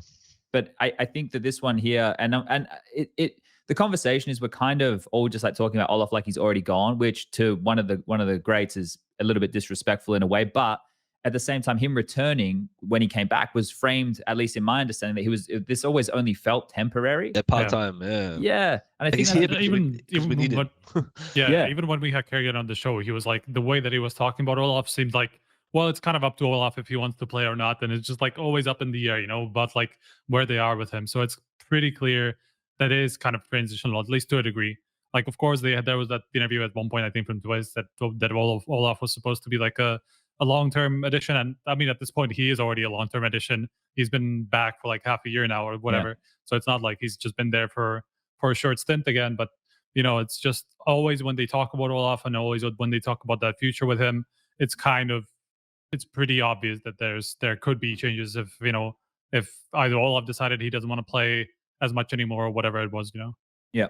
All right. Well, I think we always talk about G2 and FaZe every week. So maybe next time we talk about them, we'll have some actual news.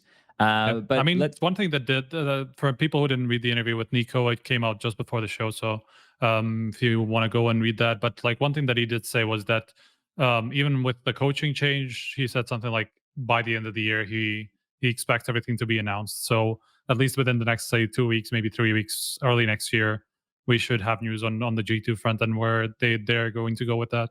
Both the coaching, both It's I guess super m0NESY. hard, like to even talk about it, right? Because we're trying to like hypothesize like fucking 4 different rosters and the outcome for it. Yeah. Like if you just said to me, okay, ropz is not joining, m0NESY is, okay, now we can discuss, okay, they don't need entries because they have Jax still, they have blah, blah, blah. But when you try to fucking put like 3 puzzles together, like it's just like he say, she say, it's impossible. Yeah. Okay, let's focus in a little bit on the Brazilian stuff. I want to continue my favorite story. Now, I want to preface this before people seem to think that I hate on m0NESY. I think that m0NESY is a very good player. I think when he was in Furia, he was fantastic. And I think Furia would have... Yes, indeed. And I think that Furia could have gone an extremely long way if he stayed with them. However, let's make this clear, because I'm seeing some pundits tweeting today about tweeting at Furia and tweeting to build a team around m0NESY. Do you guys know why m0NESY isn't part of Furia anymore? Because he decided to go play shit tier Counter-Strike with his brother. Right. He chose to do that. He has self-sabotaged his career now in multiple points. So now that he says he's a free agent, let's not all go, oh, m0NESY's back. Yeah, cool. Let's get him in a team. There's a clear reason that he isn't where he is anymore, and that's by his own choice. Do I think he's a great player and he could be a great contribution? Yes, but there's clearly an issue here. There's clearly a big issue. And it's that he, for whatever reason, doesn't want to stay in any of these projects he's in, even though they're better than going and playing Counter-Strike with his brother. We've seen that now. Like, how many more chances is this guy going to get, Prof? Tell me just if I'm tinfoil hatting right now, but m0NESY tweeted that he's a free agent. Lucas did not tweet that he's a free agent.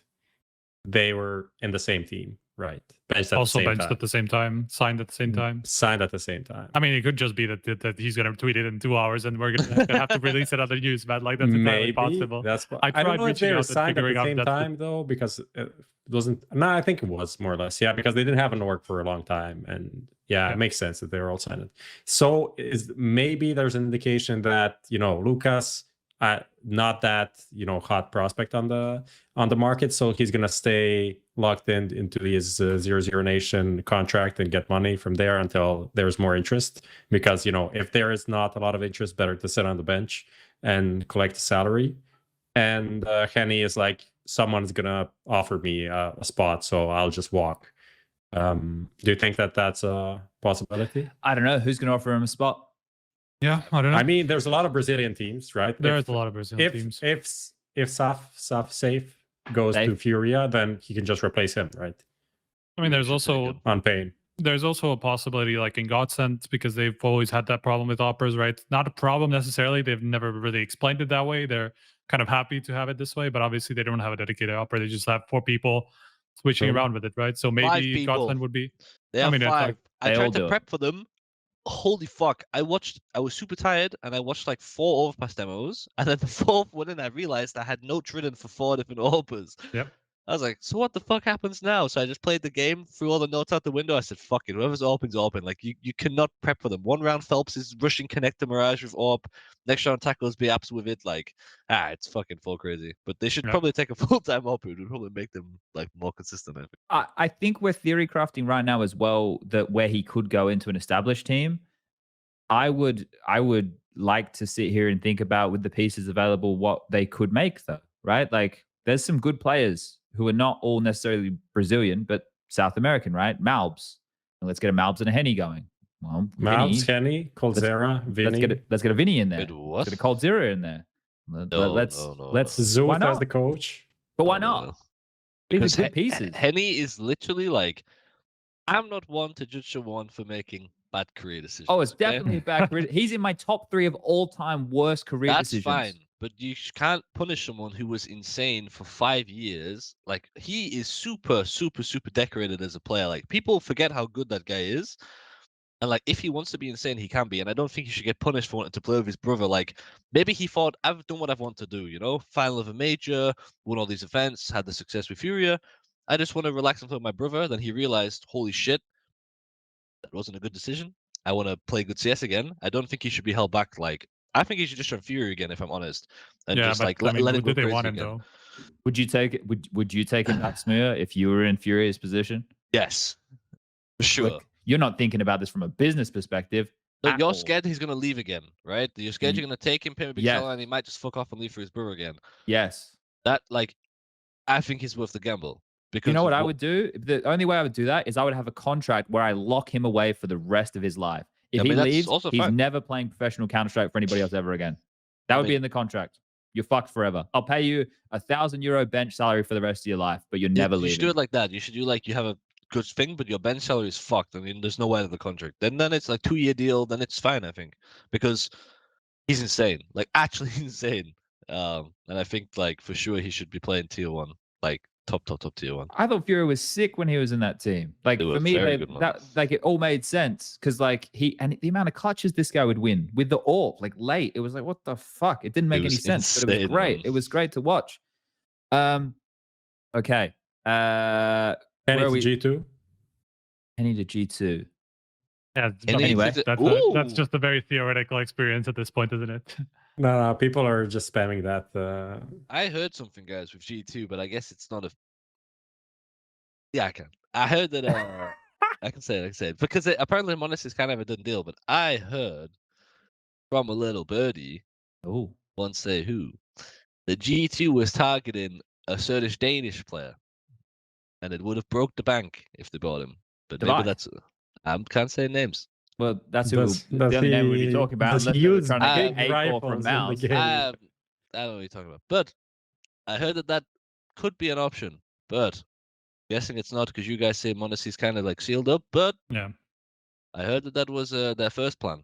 Can you imagine NAVI on G2? You wouldn't have to worry about if that guy had his space or not. That guy would be That would be insane if that happened. But we have m0NESY instead, who's better than Device, so we go from there. You want to make sure you want to say anything about that, or you want to leave that there? It's definitely not. But Yeah. All right. I just because that gets clipped out of context, No, mate. no, no. So I made sure I was 100%. quick on that one. I'll come back next year and let you know. But Device Okay. is the goat, man. Okay. Goat. All right. I want to mention as well, like last week on the show, I think I said like Breeze was in the rumor with like Cirque, Breeze, Automatic Stewie, like +1. Now like Breeze is apparently trialing for 100 Thieves Valorant, right? Yeah. And Automatic, I think, also seems committed as well. Does he? I thought it was the opposite, that he wasn't re-signing. Oh no, Automatic asked for my config like 2 weeks ago, so he must be going back to CS. Oh, did you say he was committed to Counter-Strike Prof? Or No, committed I thought Valorant. I thought I read an article where T1 said that they were, and Steele said when he joined T1 that he was going to rebuild the team. I thought that was playing into I think he tweeted something like, "I can't wait to play with this legend." When Steele yeah, came that's in. what Automatic tweeted. Yeah, but then Steele was like, not the same vibe on this side. Goodbye. Yeah. So I just want to make it clear, right? When I talk about these North American rumors, these are the things that you hear like on the grapevine, right? This is like the conversational stuff where it could all change. Like in the conversations for this stuff, I've heard like Daps is there in-game leading. I've heard like, you guys saw the thing with NAF on The Reddit NAF, yesterday, yeah. right? Yeah. Like there's so much of this that could have gone either way. So like when I say that's the rumor, expect the North American rumors to change literally on an hour by hour basis as they're in each other's DMs. Like, hey man, do you want to fucking play with me? Like, we'll make this fucking sick team. Like that's North America is still doing it, like smooya did when he was playing his tier 7 Counter-Strike when he was first playing, right? Like that's how they're still doing it. It's just referencing you're the most recent player. Just Relax. to play on that NAV thing, right? Like because he in that interview he said something like he was in talks with EG, but something fell through, so he kind of like didn't feel up to it. Literally, I had heard that maybe a month ago or so, but that it fell through because it's something else just didn't happen that NAF wanted to happen, and I'm like, it has to be Daps is no longer going to be IGLing that team. Like that's no way that Daps is in the conversation for EG anymore if NAF is not going there. Like that was like the obvious connection, right? No, and you're probably closer than you think right there, Striker. Like I mean, it's just like, it's so stupid that that's such an obvious conclusion to make, and it's probably true. Yeah. Well, that's his mate, right? They've always been exactly. friends. So it wouldn't surprise me. I'm glad that it fell through, even if like, no matter why, I'm glad it fell through. I'm glad Naf is staying. Whatever the reason was, I'm glad Naf is staying. So good job. Okay. Well, it comes at the expense of daps here, but fair enough. What else we got here? Is there anything else in rumor wise? Right, with players going anywhere? Not really. There's I guess for sure some rumors, but they're not public. That's all. Yeah, there's a lot of rumors stuff flying around, but like I have no idea like if half of it is true as well. So it's like it's hard to talk about it. I don't want to. Oh. Okay. Let's just say IEM Winter. I heard one insane thing from a player on Liquid, man. From young Stuart Little. There's some fucking mind blowing shit going on with that guy, but I'll leave that for another. Has it not like nothing been announced about him at all? No. Not Okay, yet. then nothing's happening with Stuart, and he's going to continue with Liquid. Let's go. Well, we know he's not. we know he's leaving. Liquid. Like, we know him and Fallen aren't at Liquid anymore. We know that. This is very, very obvious.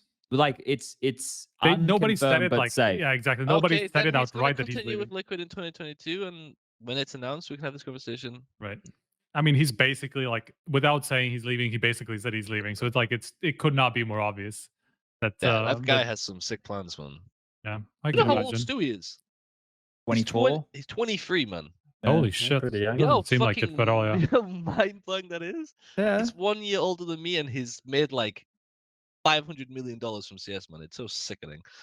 You want to as well, if not for the fines, you'd have the same. I feel like I'd have more. All right. If we don't have any more rumors, let's jump forward. Talk a little bit about IEM Winter Finals. Everyone cool with that? Yeah, let's do that. All right. IEM Winter just concluded over the weekend. Did that sentence, guys, mean I was defending ESL? Just want to check, you know. Is that okay? Such a little baby. Is that okay? Dude, it just pisses me off so much. How do you have what you have when you get triggered by people that type you in chat? Pisses me off so because the thing is, what I do is I put stock in the fact that the people who are human beings on the other side, but then I realize that they're not. They're just mashing their face into the keyboard, and that's why I get triggered. I give too much credit to other people. I think that's the biggest problem. I have too much faith in humanity. On last week's episode, I was like, yes, and it's up to us to make sure we inform you correctly. So I like turned a new leaf, and I was like, all right, I'm going to make sure that I offer multiple perspectives so everybody can understand exactly how we get to these points of logic. Starting again. So riled up, man. It's my second day at home. My second day at home in 3 weeks. It shows that chat cares, though. Like I think that's the positive thing to take away. Like chat is not, and he doesn't care. Yeah, exactly. Okay. So G2 are actually the most cursed team in the history of Counter-Strike rosters. I don't think that there is another team that has lost games that they should never lose, right? I just want to point out again, I think I mentioned it during the cast with Machine, that back in 2019, was this the team, Suffix, the CS Summit one? Yeah, the NATO Suffix and the Region in a final. I couldn't believe it. Man. And then this one against FaZe, who he's NIP, decent, yeah, he is, but that's really beyond the point. Lost to a team who I don't think he'd ever met half of those guys on that team before that day. It's like they hadn't done any practice. Like even if Kenny's standing in and he hadn't played in 9 months, the other 4 players of that team were just in a major grand final. We know that NIP have language issues, and they just added a guy to take up one of the star roles of AWPing, and then they just pugged, right? You could tell with the type of Counter-Strike they were playing, they just pugged, and they somehow got to the grand final, and then made all 3 maps semi-competitive in the grand final. And I want to just say, NIP, that guide you put out for how to pronounce his name was terrible. Like I saw that, and I'm like, I said to the Machine, I'm like, Alex, I looked at how to say his name on the VOD. Like Pho, Pho, the Vietnamese say pho. They don't say pho. So first of all, they've already fucked this up, and now I'm sitting there an hour before I have to cast this guy for the first time, questioning if I went and watched enough VODs on how to say his name properly. And I've heard LNZ just say Fuzi as well, not Fozy, but Fuzi. I was like, I wanted to do it properly, right? This is the thing. I want to pronounce people's names properly.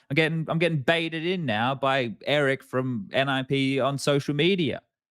Classic NIP staff member. But can't trust them with anything.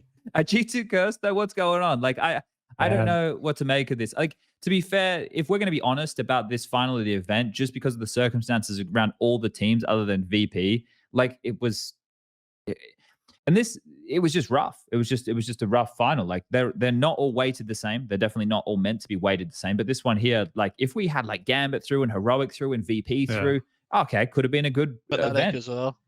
Yeah, Fnatic too. No, But, I mean that would have legitimately been better than if we had either of those 3 teams, man. I mean, if Or maybe not Vitality because they actually choked. But instead of G2 or an NIP easily, I'd take anybody over those 2. So yeah, I don't know. It was a rough. It was just a so rough hard. final. It was so even so hard to bring myself to care about it because just there's nothing really on the line for what. I mean, for either of those teams necessarily, because they're both just not going to be the same next year, it felt like that, right? So it just felt like such a weird game again. And I mean, like I don't know if you were talking about the semis or the final itself. Doesn't even matter. Like the semi was also really hard to watch just for all of those reasons. Like it was shit CS in the first place. It was between 2 teams who were just playing with stand-ins, and like nobody really cared enough about that series. And then like whoever goes in the final is going to lose to Vitality. Like we all knew that like when we were going into it. So I liked it because it gave me something new to talk about. Like in the sense, like watching Hampus call, I'm like, this is how you'd call 4 years ago, right? Where you're just blindly executing behind top mid smokes on Inferno every second round, like without any banana control or information. I'm just like, yep, well, this is how we used to do it when potato brains like me were in game leaders. Like that's what I'm looking at, and I'm going, oh, okay. Like that was the type of, and I liked it because it meant that Hampus got to do like some of these cool like little maneuvers and stuff, but it wasn't modern day CS being played by any means. It was like throw shit at the wall and hope it sticks, and it actually stuck, right? So I'm surprised to see the result that we got. I liked the FaZe debut. Like it was interesting to see him play, right? He looked pretty good. He looked like he was having a good time. I think Esatag got to redeem himself a little bit in some of the games there as far as his stats were going, because people were starting to think he was really struggling. Nico had a great event again, which is great. I think the biggest loser of all of this is probably Kenny, and just because his performance is amplified by, if he had that performance and Device was playing, it wouldn't be the same issue. We'd be like, well, G2 had a stand in, NIP, they didn't have a stand in here, but because Device wasn't playing, then it's like he should have amplified. dominated. What did you do? Huh? No, I said he should have dominated. Oh, I thought you said should have done what you did. Kenny should have dominated. Yeah, when Device isn't playing, like it sucks. Like I spoke to Kenny a lot before the event and after, like and during as well. Like he wants to come back full time, and as you guys say, like the way he played this event kind of hurts his stock more than helps it, even though they made borders and all this stuff. And like if he doesn't show like a good hand, if you're an org, is gonna like take Kenny and hope he can go back to what he did when he's just proven that like maybe he's not ready right now. Like it's quite hard, so yeah, not sure what he's gonna do. That's also an issue for operas coming back, like someone like Guardian in the past as well. You can't really, just try an opera and see if it's going to be okay. You want your opera to be good. And putting in someone that you're not sure how he's going to perform, and especially someone like Kenny, who's not going to come in easily, let's just say that. It's not something you can just pull off, willy-nilly. You need to be kind of certain that he's going to be their pick, right? He's going to be a star player. He's not going to be a random rifle on the team that you can maybe put on B side of Mirage if he's not doing that well. You really need him to perform all the time. Yeah, it hurts his stock. At the same time, like I saw some okay rounds, saw some bad rounds. He was exactly what I expected, but maybe not what a lot of people expected, just based on comments on the internet. There was a lot of hype about him. I'm like, please, guys, this is someone coming back from 9 months of a break. That wasn't good when he took that break either. Like, that was his worst point of his career. Valorant like the whole time. We can't really expect him to, carry this team, especially because this team doesn't even want them for the op to carry them. Like they have their way of playing, which is around Hunter and Nico mainly. Yeah, he's not set up to flourish. He's not going to be set up to do any crazy shit half of the time. So it doesn't make sense for him to actually have a sick event anyway. It would have been nice though. It would have been if he just got MVP and stuff, man. I would have been the happiest little bunny, man. I think the thing is though, if he truly has the fire now to get back, then that won't be a deterrent because it's gonna be a bit of a kick in the dick. You're not gonna feel good about it, but if anything, that should add more But this fuel is to the good for him. fire. Yeah. If he came back and just like aced it and walked all over it, it'd be like, yeah, maybe this isn't for me, you know. Because one thing I know from speaking to Kenny is that he doesn't like things easy. Like when he was destroying back in the day and he wasn't playing the game and he was just owning everyone, that's what made him like get lazy, you know, and like not really. Yeah. When he struggles and plays bad, like that's when he wants to improve the most. Yeah. Who else did we have here to talk about? Like the VP one Virtus was Pro, the yeah, most disappointing, right, Striker? Yeah, that's for sure. I mean, to be fair, like we kind of, I mean, I called the Vitality to win that game just because of what I've seen from Vitality, and I just haven't been sold enough by VP yet. I just didn't think that they were like an obvious favorite over Vitality. I think that would be a mistake to consider, especially if you look at how Vitality have played before. It was still Masuta. Yeah, I mean, Masuda was a big fucking Dropping factor in bombs that in that first one. map. Like Yeah. it was, they would not have won Mirage without him. There was no way. There was Well, no Vertigo. fucking way that even Vertigo after that. Plus Yeah, but 13, man. Mirage was the bigger one though. Like there was so many situations where Vitality were down like 2v3 and just like out of the bomb site, just could not fucking get in. Oh, Masuda that just round he pushes pushed up connector pushes in a from connector. 2v3. Just, like, What the fuck was that? finds 3 people on a spin. Yeah. You know, it was like rounds they should never win. Like they shouldn't be winning those rounds. And there was like all at a point where they lose that round, they lose the map. Like it was like 4 or 5 different rounds of Masuda just stepped up and put places where they were supposed to lose that round by any metric, and just Masuda just comes up with a double or like a triple solo, or just like pushes for info in middle and just like goes on a flank from pit and just gets like 2 key kills again. Like there were so many situations that he saved for them, and I think if they lost that Mirage game, that series would have also looked differently. So like in general, like Masuda, big play for that because he was a huge factor in that series. VP, yeah. It's like when you look at a game like that, you have to be like, okay, if they play 10 times, how many times does Masuda go plus 24 and Yukinda go -4? Yeah. And like, they lost a lot of low buy rounds. It's that game. 16-13, and Masuda had a game that he On doesn't Vertigo, have right? often. Like he's getting much fucking better. Like he's for sure like very very good player, but he's not a plus 24 against VP kind of guy, you know.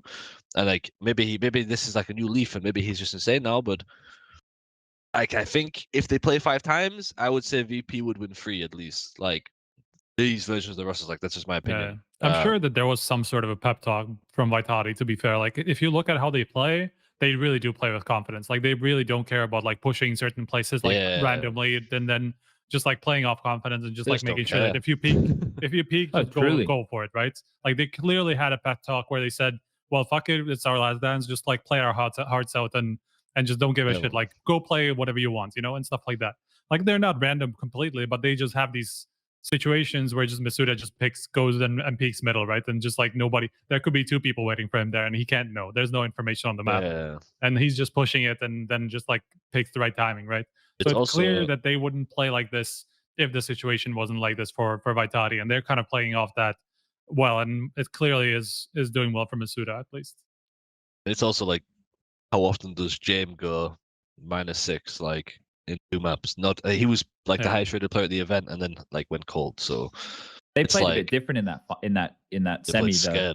Yeah, there was an element of that. But I think like you saw it really come back to bite them against the low buys when they lost to like that Zai with Deagle round. So I think Zai would get 4 big kills, whatever. But it's just like basic stuff on Vertigo, for example. It's like they're scaling to go for like a late A against an eco or a low buy with 30 seconds left. It's like if you don't get past that player at short, you're fucked. Like, and they couldn't get past him. So I think there's a big element of what you're saying there, Striker, in terms of the aggressive maneuvers they were doing, and then to build that into what you're saying, smooya, of them not caring. That's true, but that right there is what is giving them that extra strength, right?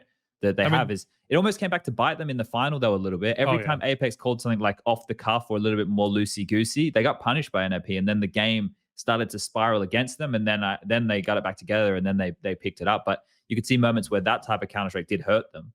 Yeah, I said this on Twitter, and like the thing I've been impressed with Vitality is that like they're good at not giving a shit. Essentially, like, they're good at taking not giving a shit seriously. You know, it's just that kind of a sentiment where they clearly want to win, but they still play like they don't give a shit. You know, that's kind of like what the vibe I get from that team, and they somehow it's just working for them right now.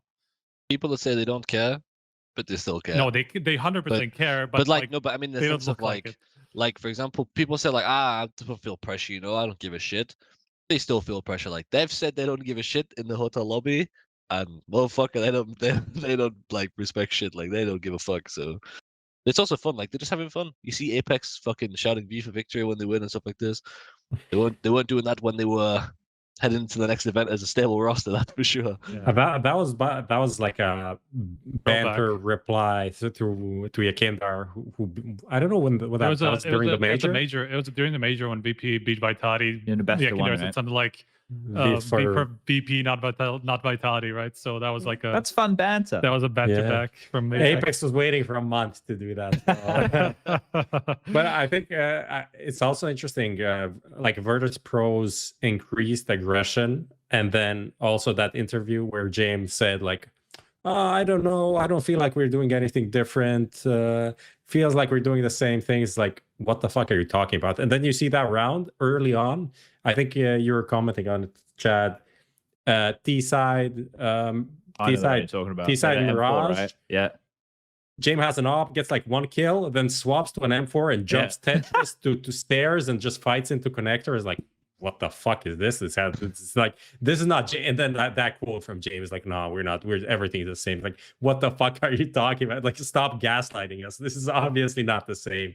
So that could be an adaptation period as well for them to maybe implement that a bit more. And let's be real, like Vitality, the way Vitality played, not a lot of teams are going to play that style, like that aggressive and disrespectful, especially against VP. But maybe now people are going to start understanding, maybe VP don't wait that much. Maybe we can find these gaps, which usually, if you try to play that style against VP, you're just going to die. You're just going to give up kills all around the map for no reason.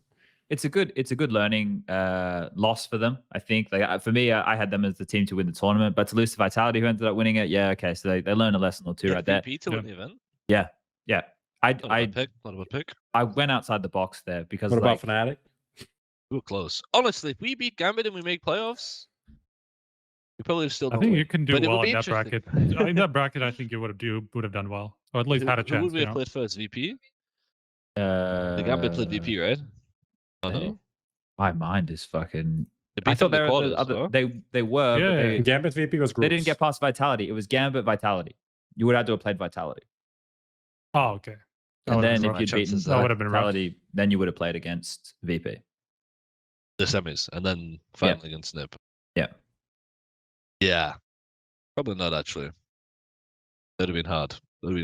But it would have been fun, you know, to play against a more like aggressive team that we like to play also, because Gambit are a bit slow and they're the teams that we have problems with right now. But let's do this, shall we? Let's jump into the Blast World final talk because we can talk about Vitality there. Is everyone cool with that? Yeah. Sure. Okay, cool. So we'll just segue over there now. If you missed the final of IEM Winter, you were probably watching the Valorant. That's okay. It was business as usual. That's the way I described it during the trophy moment. I said that these guys are professionals, even with everything that's going on behind the scenes, that they just took care of business and won the trophy where they were clearly the best team. And they've obviously been ramping up towards the tail end. We spoke about this lack of pressure and maybe being good for them. Just some keynotes, Kyojin looking more comfortable and having some impact rounds, but it is looser Counter-Strike, right? Shocks, obviously, with the God tier performance on the final map. Zawu getting the MVP, doing the standard Zawu stuff. Still, I always am impressed by what Apex is doing in game leader. And then we already spoke about m0NESY and his impact in that VP game just to get them to that point. So, don't know if there's too many more takeaways for Vitality here for the Blast event. What we can do is, Lucas, I'll link you the brackets. Now, Blast is kicking off today. Actually, their desk is already live right now, and they will be starting their game in about 40 minutes. 40 minutes. Yeah, something like that. So, I can't link it. Let me see if I can message it. There we go. You're not working that event, Chip? Nah, dude, I'm at home. No, they asked me, but I just did 3 weeks on the road, and I wanted, if it's an event like that, this is my thought process. It's their global final, so it's obviously a really big event for Blast, and I want to make sure. You want to make sure you do justice to the event, right? You never want to. This is the thing. My job is so easy that if you're phoning it in, you're fucking up a good thing. You never want to phone in a job that's this easy, right? So like, I wanted to make sure that I could give it everything. So Lucas, I just linked you the bracket, and I guess we could run through this bracket here and talk about some of the highlights. There's actually just something to point out because Striker I can't put it there. Striker pulled this out somewhere in Discord. Actually, the winner odds, for like the betting odds for the winner for this tournament, have NAVI as number 1, clearly, of course. But then actually number 2 is Gambit, and then number 3, like almost double the odds, is Vitality, which I found very weird. And that was like, I actually saw in a couple of different betting companies, they have like a similar breakdown, which I feel is weird. Like, do you see Gambit as being the second favorite team here? Yeah. Not based on what we just saw. Oh, you mean just what we saw at IEM? Yeah.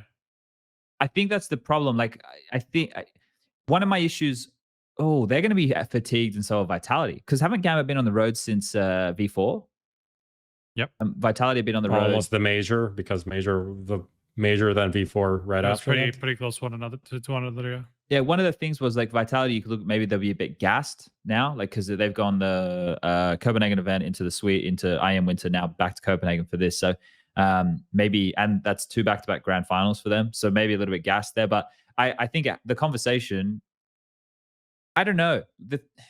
All of the team, Gambit should be the favorite against NAVI on paper because of what we know about 2022. Gambit against you know what I mean? Gambit against NAVI should be the favorite. No. I mean for the event to be the number 1 challenger for NAVI. Okay. But on paper. But I think that Vitality and G2, you could put those 3 teams. There's only 4 teams in this event who should make this event interesting. It's NAVI, Vitality, G2, and Gambit. Heroic with a stand-in, I don't care about. NIP with a stand-in, I don't care about. Astralis, I think we're going to see more of their issues come to light, and Liquid are a dead team walking who probably didn't practice when they just went back to North America for a week, right? Like, so I think that it's just those 3 teams, and G2 Vitality get a free crack at the Kings on the way out the door. Yep. So like that's why, and Gambit, for the longevity of their team, probably should put up another good showing, or then you start asking some questions of if they have everything they need over there, or if their approach is good, right? So it's those 3 and NAVI. It'd be a good event, then. Yeah, I agree. Actually. Yeah, I mean, team-wise, Very obviously, nice. but like considering the point we're in, like it's the top 6 teams according to our ranking, right? So it's like clearly stacked. But considering the point we're in, and considering NIP and Heroic are playing with stand-ins, it's obviously top 6.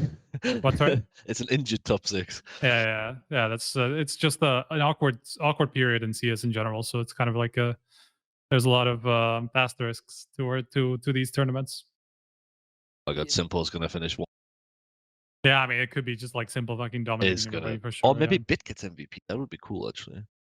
I think he was hoping that happened at the Copenhagen event. I think he said he was hoping, but he needs one more to beat Device, right? For the year. He needs one more to beat the Device's yearly record. Now they're tied, and with that one more, they'd be tied for all time MVPs. So I'm like, yeah, it would be cool to have one, but maybe next year is also a good time for Bit to have one. I don't think he's gonna, let his foot off the gas or anything. That's obviously not something you think about when you're playing the game. Yeah, I think he wants this. That would also be a very cool storyline to finish the year, and all of the discussions are kind of about the greatest of all time. It's better for the narrative. Ticking more and more boxes, depending on how you want to look at it. But we'll see. Hold on, I'm messaging my landlord. He was going to come over and check out the fucking leak in the roof at 4, but I'm gonna see if I can push by 15 minutes. Sorry, guys. Sorry, everybody. Yeah, I mean, there's not even that much to talk about, to be fair, in terms of the World Final. Yeah, I think Astralis is going to be a team. For me, probably the most interesting team to watch is going to be Astralis, because we saw the least of them. We saw a good showing, we saw a bad showing, and then it's like, okay, maybe we get, the mid, maybe we don't get the middle, maybe we get another bad showing.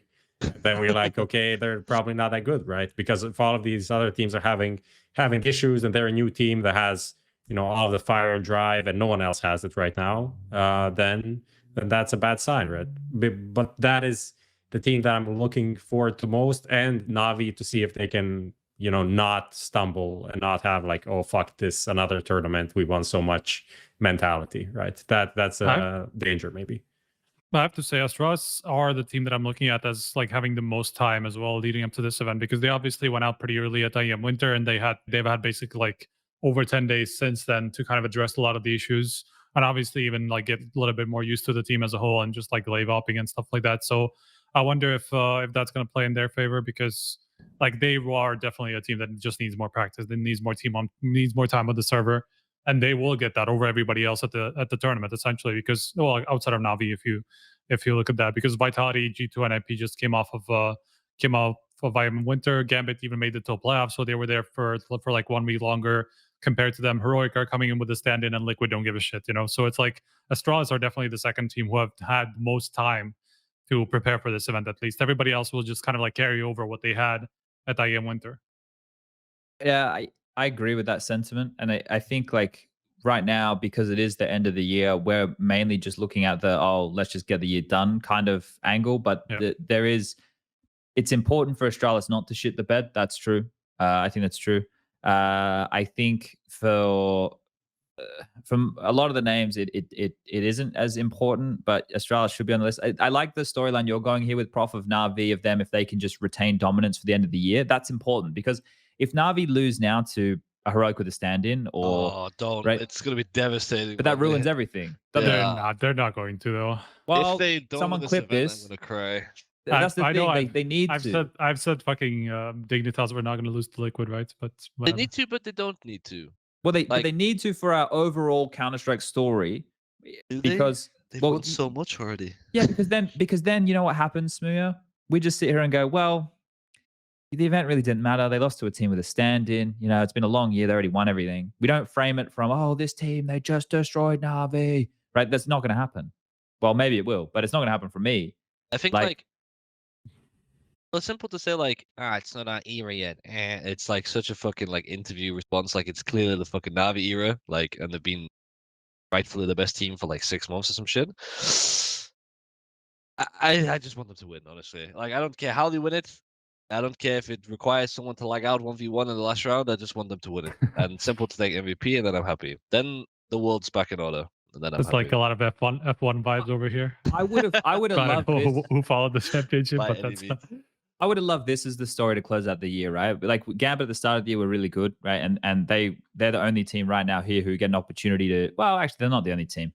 Like if Heroic were in full force as well, I would have loved to have seen Navi go up against the Gambit again, against Heroic again, against G2, against Vitality. Like those names right there, I would be excited to see them go up against at full strength for where they are right now. Like I could make a case for all of these. Vitality having a stronger close to the year. They're the first team to take a map off of Navi in fucking God knows how long. They stopped the nuke streak. They are now, with all this stuff planned, the years of hard work with Kyojin is starting to come to a close, right? And we're seeing it, the fruits of their labor. G2, all 3 land grand finals over the last, well, besides this one, big land grand finals over the last 2 years. The roster, you know, Nico's playing great Counter-Strike, having Simple versus Nico always fun, and we have the major storyline to go off as well. Heroic, they seem to think that they're the only team, or one of the only teams who can take down Navi, and they now have a bit more LAN experience. Let's see, Heroic able to bring their real flair to LAN consistently and take down Navi. And right, there was be a couple storylines there I could have really got behind. So by losing the Heroic one, it kind of it's now split the field for me a little bit more so. There's still going to be some good games, of course. I think there's still going to be some good games. And we have been getting good Counter-Strike because of some of these dead teams. Like it's been fun. It's been loose CS, right? Yeah. It's been fun to watch. But wait, this Heroic like being the team to beat Navi, is that just like that's what they were selling? Is it just self-proclaimed? So if I just say right now, I think fnatic the team to beat Navi. If we ever have if they have the privilege to play us in LAN, I think we're gonna tear them apart. Does that now make us second in line to beat Navi just because I say it? Or well, you have to have a decent claim to it, which like you could say firepower-wise, Heroic they have pretty good firepower if they play exactly like they play when they're 100% online, right? We haven't seen them play like that 100% on LAN. They're getting better, like, but they're like at their peak. Could they take some maps off Navi at their peak? Yeah, probably. I believe fnatic could too. So just put a second in So line. there you go. All right. Just the world's back in order. We're okay. All right. We can do that. We can definitely make that We're one just work. self-proclaiming stuff now. I also think that if we played the last major, we would have won it, but we weren't there. So that's how it is, you know. But there's one coming up not too long from now, right? I'll be so there. Work for that one. I'll Get be there. fnatic back in the major spade. That should be the first test. Okay, where are we at here? What do we want to talk out as far as this goes, guys? Nothing. Happy with Let's this? just go to the matchmaker and talk shit for a bit. Okay. All right. Let's go to playtime. What's this one?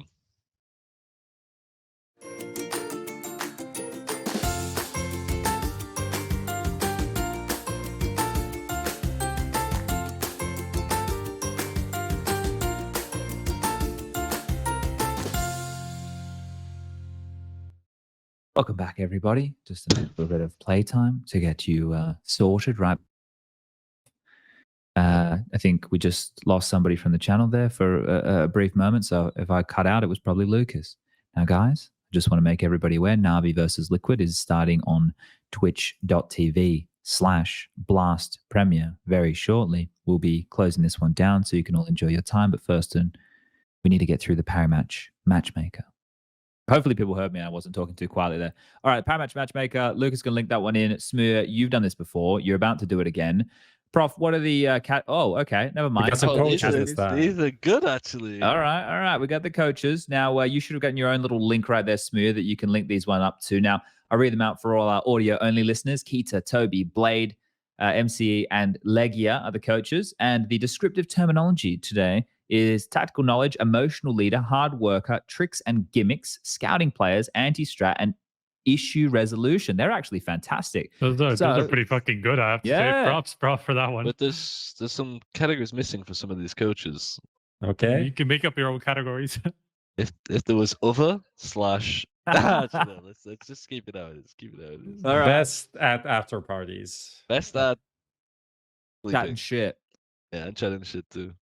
All right. Well, kick us off with Keita, mate, the current coach. Good, pretty good. Issue resolution. I think he's pretty good at that. But he's good at tactical knowledge too. You can do multiple. I know, but I don't want to lick his ass too many. hard because I have to speak to him soon, and it's like Do them all. Do them all. But yeah, it's the best coach ever. I mean, he's very good at being like, guys, we have a problem, we need to fix it. So I would say that's issue resolution. He's a person that believes in you should never bring up a problem without having a solution. You know, if you don't have a solution, don't bring up the problem. Oh, you can, but do it in a nice way. You know, never do it like, this is fucking shit. But there's nothing we can do about it. Like he hates that shit. So that's like one rule he has. It's a good rule. So say that one. But he's also good at anti-strat, so we'll give him anti-strat as well. Then we have Toby. Your favorite? It could be all 6, man. I'm not kidding. Or 7 too. He's the hardest worker I've ever seen in the history of CS. He's for sure. I mean, I really want to tick all 7, but I can't, obviously. But all 7 apply to Toby. I mean, like. You would be historic, let me tell you that. I mean, like, okay, tricks. Okay, he doesn't have many tricks and gimmicks. But he's an emotional leader. Dude, that guy. But that even came through in German. Listen, we had a boot camp, and someone on the team, I will not name names, Nex, was late to practice by 5 minutes, okay? And the day after, when he was late, like I was also late prior, but it wasn't a big issue. The speech he gave, I didn't see anyone. We were minimum 10 minutes early every day for the rest of the team. It was insane. I've never heard someone shout so loud. Holy fuck, it was so scary. It was like my fucking dad was just ready to beat my ass. And I wasn't even late. I was like so scared. But yeah, he's for sure an emotional leader. Like, did he give like some good points in that speech? Was it like, you're using all of our time, blah blah? What is the gist of, or is it just like? I mean, it was like intimidation, pure intimidation. No. Like his philosophy is like, you can't see it as you're 5 minutes late. You're 5 minutes times 5 late. So you're 25 minutes late and all this. And how would you like it if it was da. Like, just like giving perspective and stuff. And it's like, he explained, we all get paid X amount of money. Just be fucking on time or go work in like a supermarket. And then if you're late, you're going to get fired from a deadbeat job. Like, you're so lucky. And then it was nice. It was nice. I was scared as fucking holy shit, but it was nice. But yeah, I can't say scouting players because I don't know, but I mean, like, not really a thing. Blade, this is Galder, right? Yeah, like, the movie star. Blade, he is an emotional leader. The thing is, like, I feel like I need to put tactical knowledge for everyone, because if not, I'm calling someone fucking idiot. But like, but like they're all good at it. But like, But I like, don't wanna give who judgment. stands out the most? You know, it can't be just like average. Okay, then the most tactical I would give to MCE, but for Blade, I would say he's good at scouting players. He was the guy that wanted to take the Spanish roster. It's been way more than a success. I mean, like, it's really like every coach has all of these qualities. So it's like I feel like if I don't put What is that? issue Who's the resolution, best at what? but like that's so unfair because if they watch this, they'll be like, Owen doesn't think I have tactical. Like Keita's gonna be like, Owen thinks I'm fucking stupid. He thinks Toby's smarter than me or something. Like but it's not like that. But we'll keep going. MCE, his tactical knowledge. He's very good at scouting players. He found Grim when he was insane on Triumph. He found all the good players. He's a hard worker. They're all hard workers. Oh, Legia.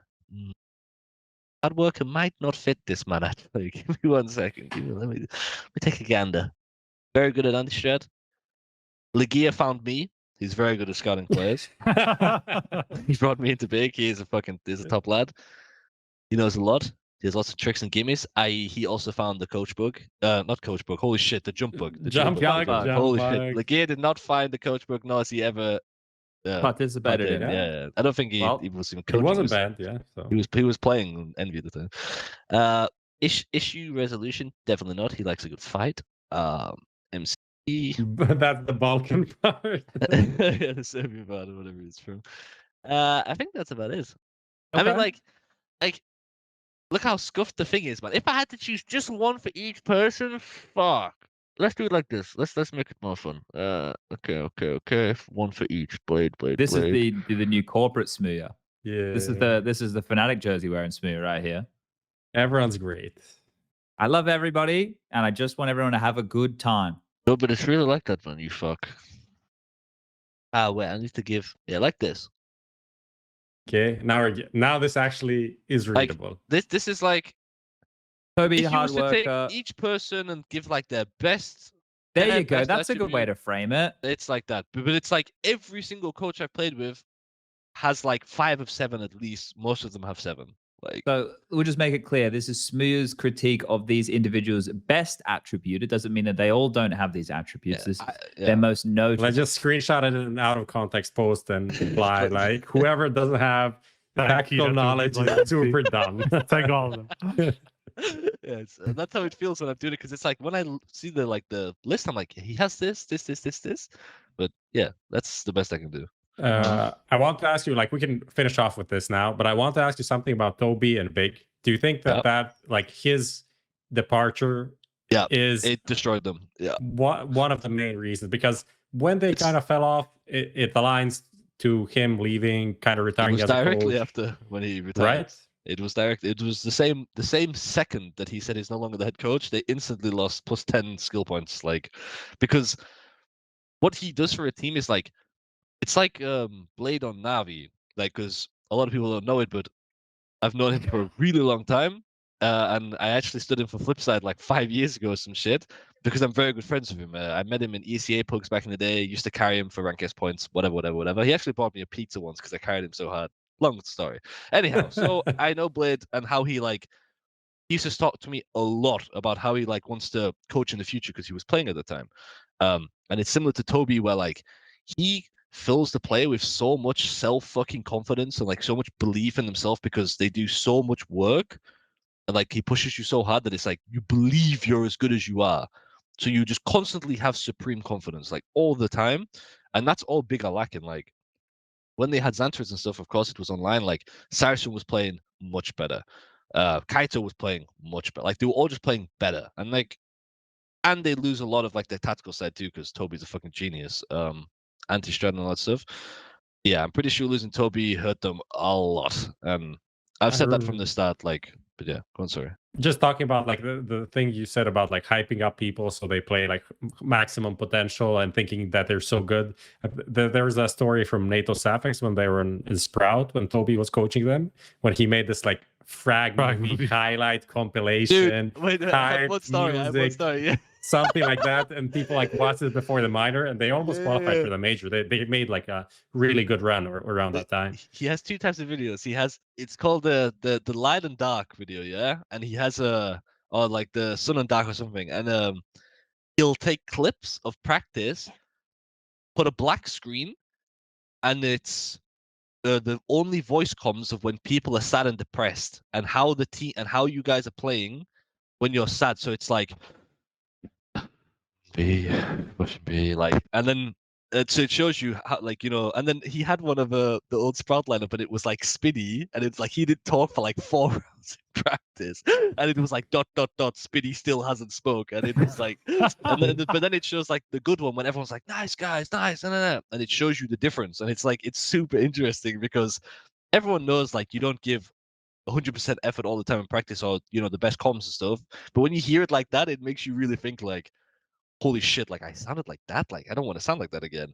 And he does the frag movies too, like the one he did for us when we played in some LAN was so funny, like overly tuned rock music, like yeah, it's so funny, like super shit edited, like on pain almost, like it's so funny. But yeah, he's super funny, man. But he's also like a super fair coach, like he's very strict and has his own way, but he's fair, and that's why like everyone loves him normally. He seems like an adult in the times I've spoken to him. I think that probably helps as well. Fuck, yeah. Well, He also had 33. I didn't mean that. No, but like he's an old like an 33 adult. though. Okay, I an old don't know. style. He wakes up at 6 a.m. and He's 37 actually. Yeah, he's I old, wouldn't. man. I wouldn't say that. Looks younger. He wakes up and insta pops 4 espressos. Like he definitely doesn't live like a fucking adult. Like he lives like a crazy person. But yeah. Okay. I love Toby. Let's do this. I just sent Lucas a tweet. Lucas, can you bring the tweet up for everybody at home? Is it the tweet of Lucas? It is. Yeah, it is. So Henny and Lucas are both free agents. No way. I knew it was gonna happen. Just moved. I know he was watching, right? And he already knew he's a free agent. He's just and it's waiting the for you to same talk about it. exact. It's even like both are capitalized. It's the same exact tweets from Henny. Exactly the same. Well, I hope we're getting trolled. Package deal. But yeah, we'll see what happens there. smooya. We got a couple of quick Golden questions. Golden also we saw released. that too. Yeah. Quick. Let's go around the room. Yeah. And you can pick one of these two, or you have to give me a better answer. NIP coach or Dignitas IGL? Golden, next spot. Coach. Definitely not a player. Coach. No, isn't Jonas going to coach NIP? No, I don't mean for. No, that's just a temporary thing anyway. No, that should be the permanent decision, I think. The COO is the coach of the team. I think that's a really good decision. Look at Gambit. It's working for them.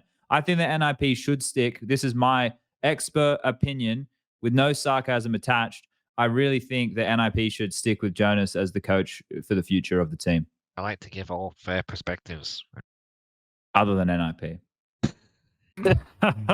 No, he's just trying to bury NIP with his fake advice. I think they should. I think it's a really good decision. I think it's really one of the best decisions they'll make. Right? That really good one. So that's what they should do. Okay, as we were saying, Golden should be coach for whoever you said. NIP. Yeah. He should coach. Golden's a fucking genius. Like an actual genius. And everyone on my team always speaks so good about him. So yeah, say coach. Did kick him twice though. Yeah, but that was from fnatic. This is NIP. That wasn't Freddy or Luda's doing. It was else's doing. Oh, that tells you a lot right there, doesn't it? All right, what else we got here? smooya, did you play Fortnite?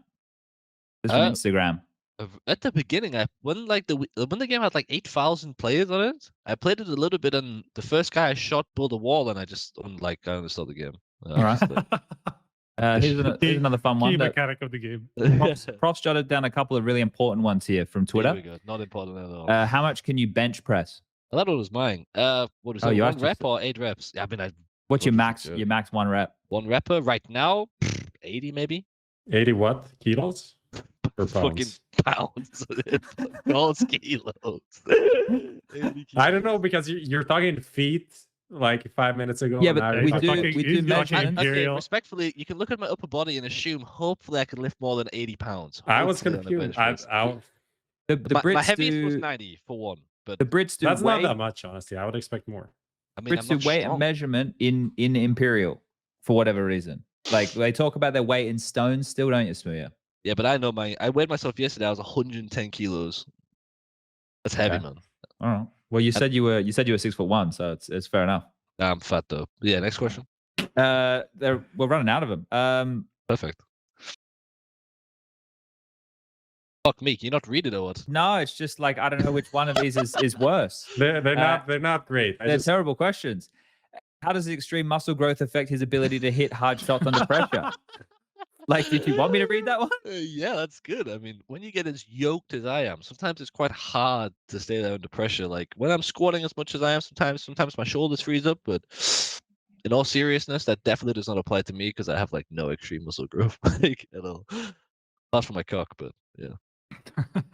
All right, That's not a muscle, by the way.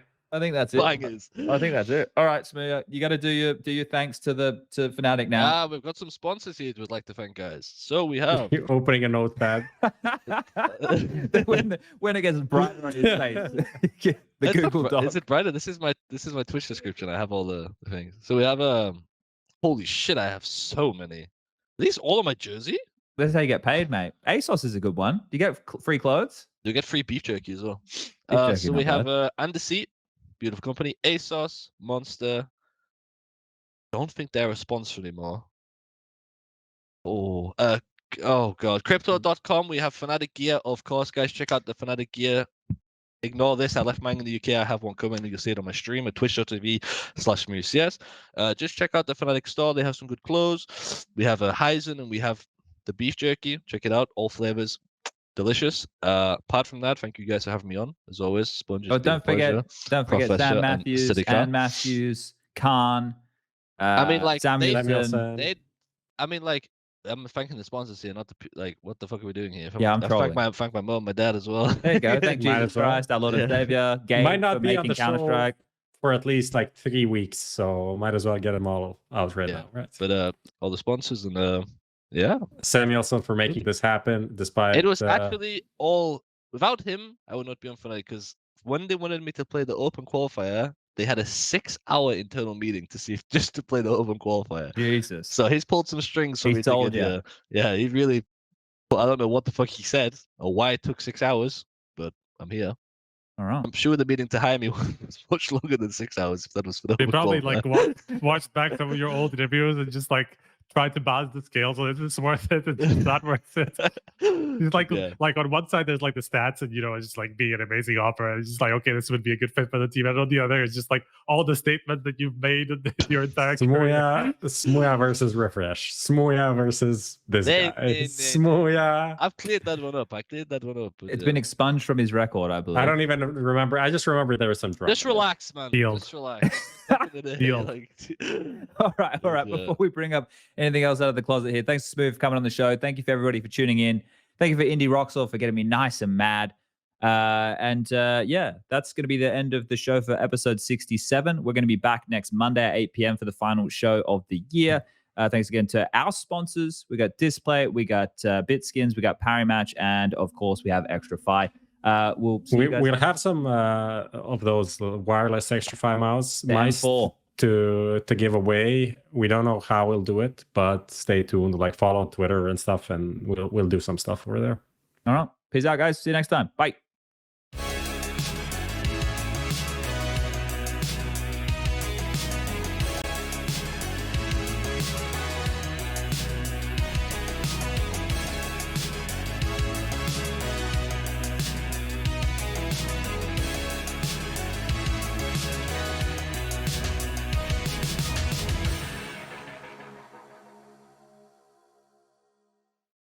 Add some fun to your space with Xtrfy, designed in Sweden with focus on quality products built on experience. You're looking at Project 4, their 4th generation of products with super cool colorways to stand out, with matching sets to satisfy with a solid B4 bungee, lightweight ergonomic M4 mouse, the K4 keyboard is fantastic, all of which are performance focused, and finish it off with colorful GP4 mouse mats that are bold in design and smooth on the surface. The retro theme in particular has got the feels. Complete your setup with Xtrfy. No regrets guaranteed.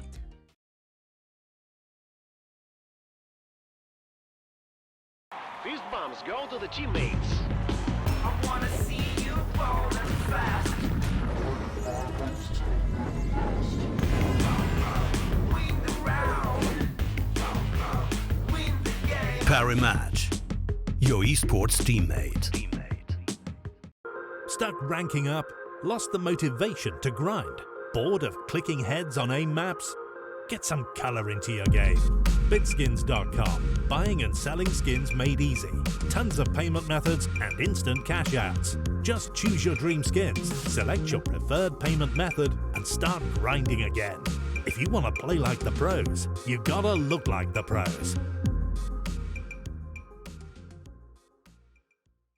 The nice thing about displays, they're super high quality and very easy to hang up. All you have to do is mount the magnet they provide you, then just stick the poster on the wall. Every art piece they offer is super collectible and looks great no matter where you place it in your house or room. Another wonderful thing about Displate is they also look after the environment. Every poster someone buys, Displate will plant one tree. They've already planted over 14 million trees and they're still planting. So you're not just getting an awesome poster, you're also helping the environment.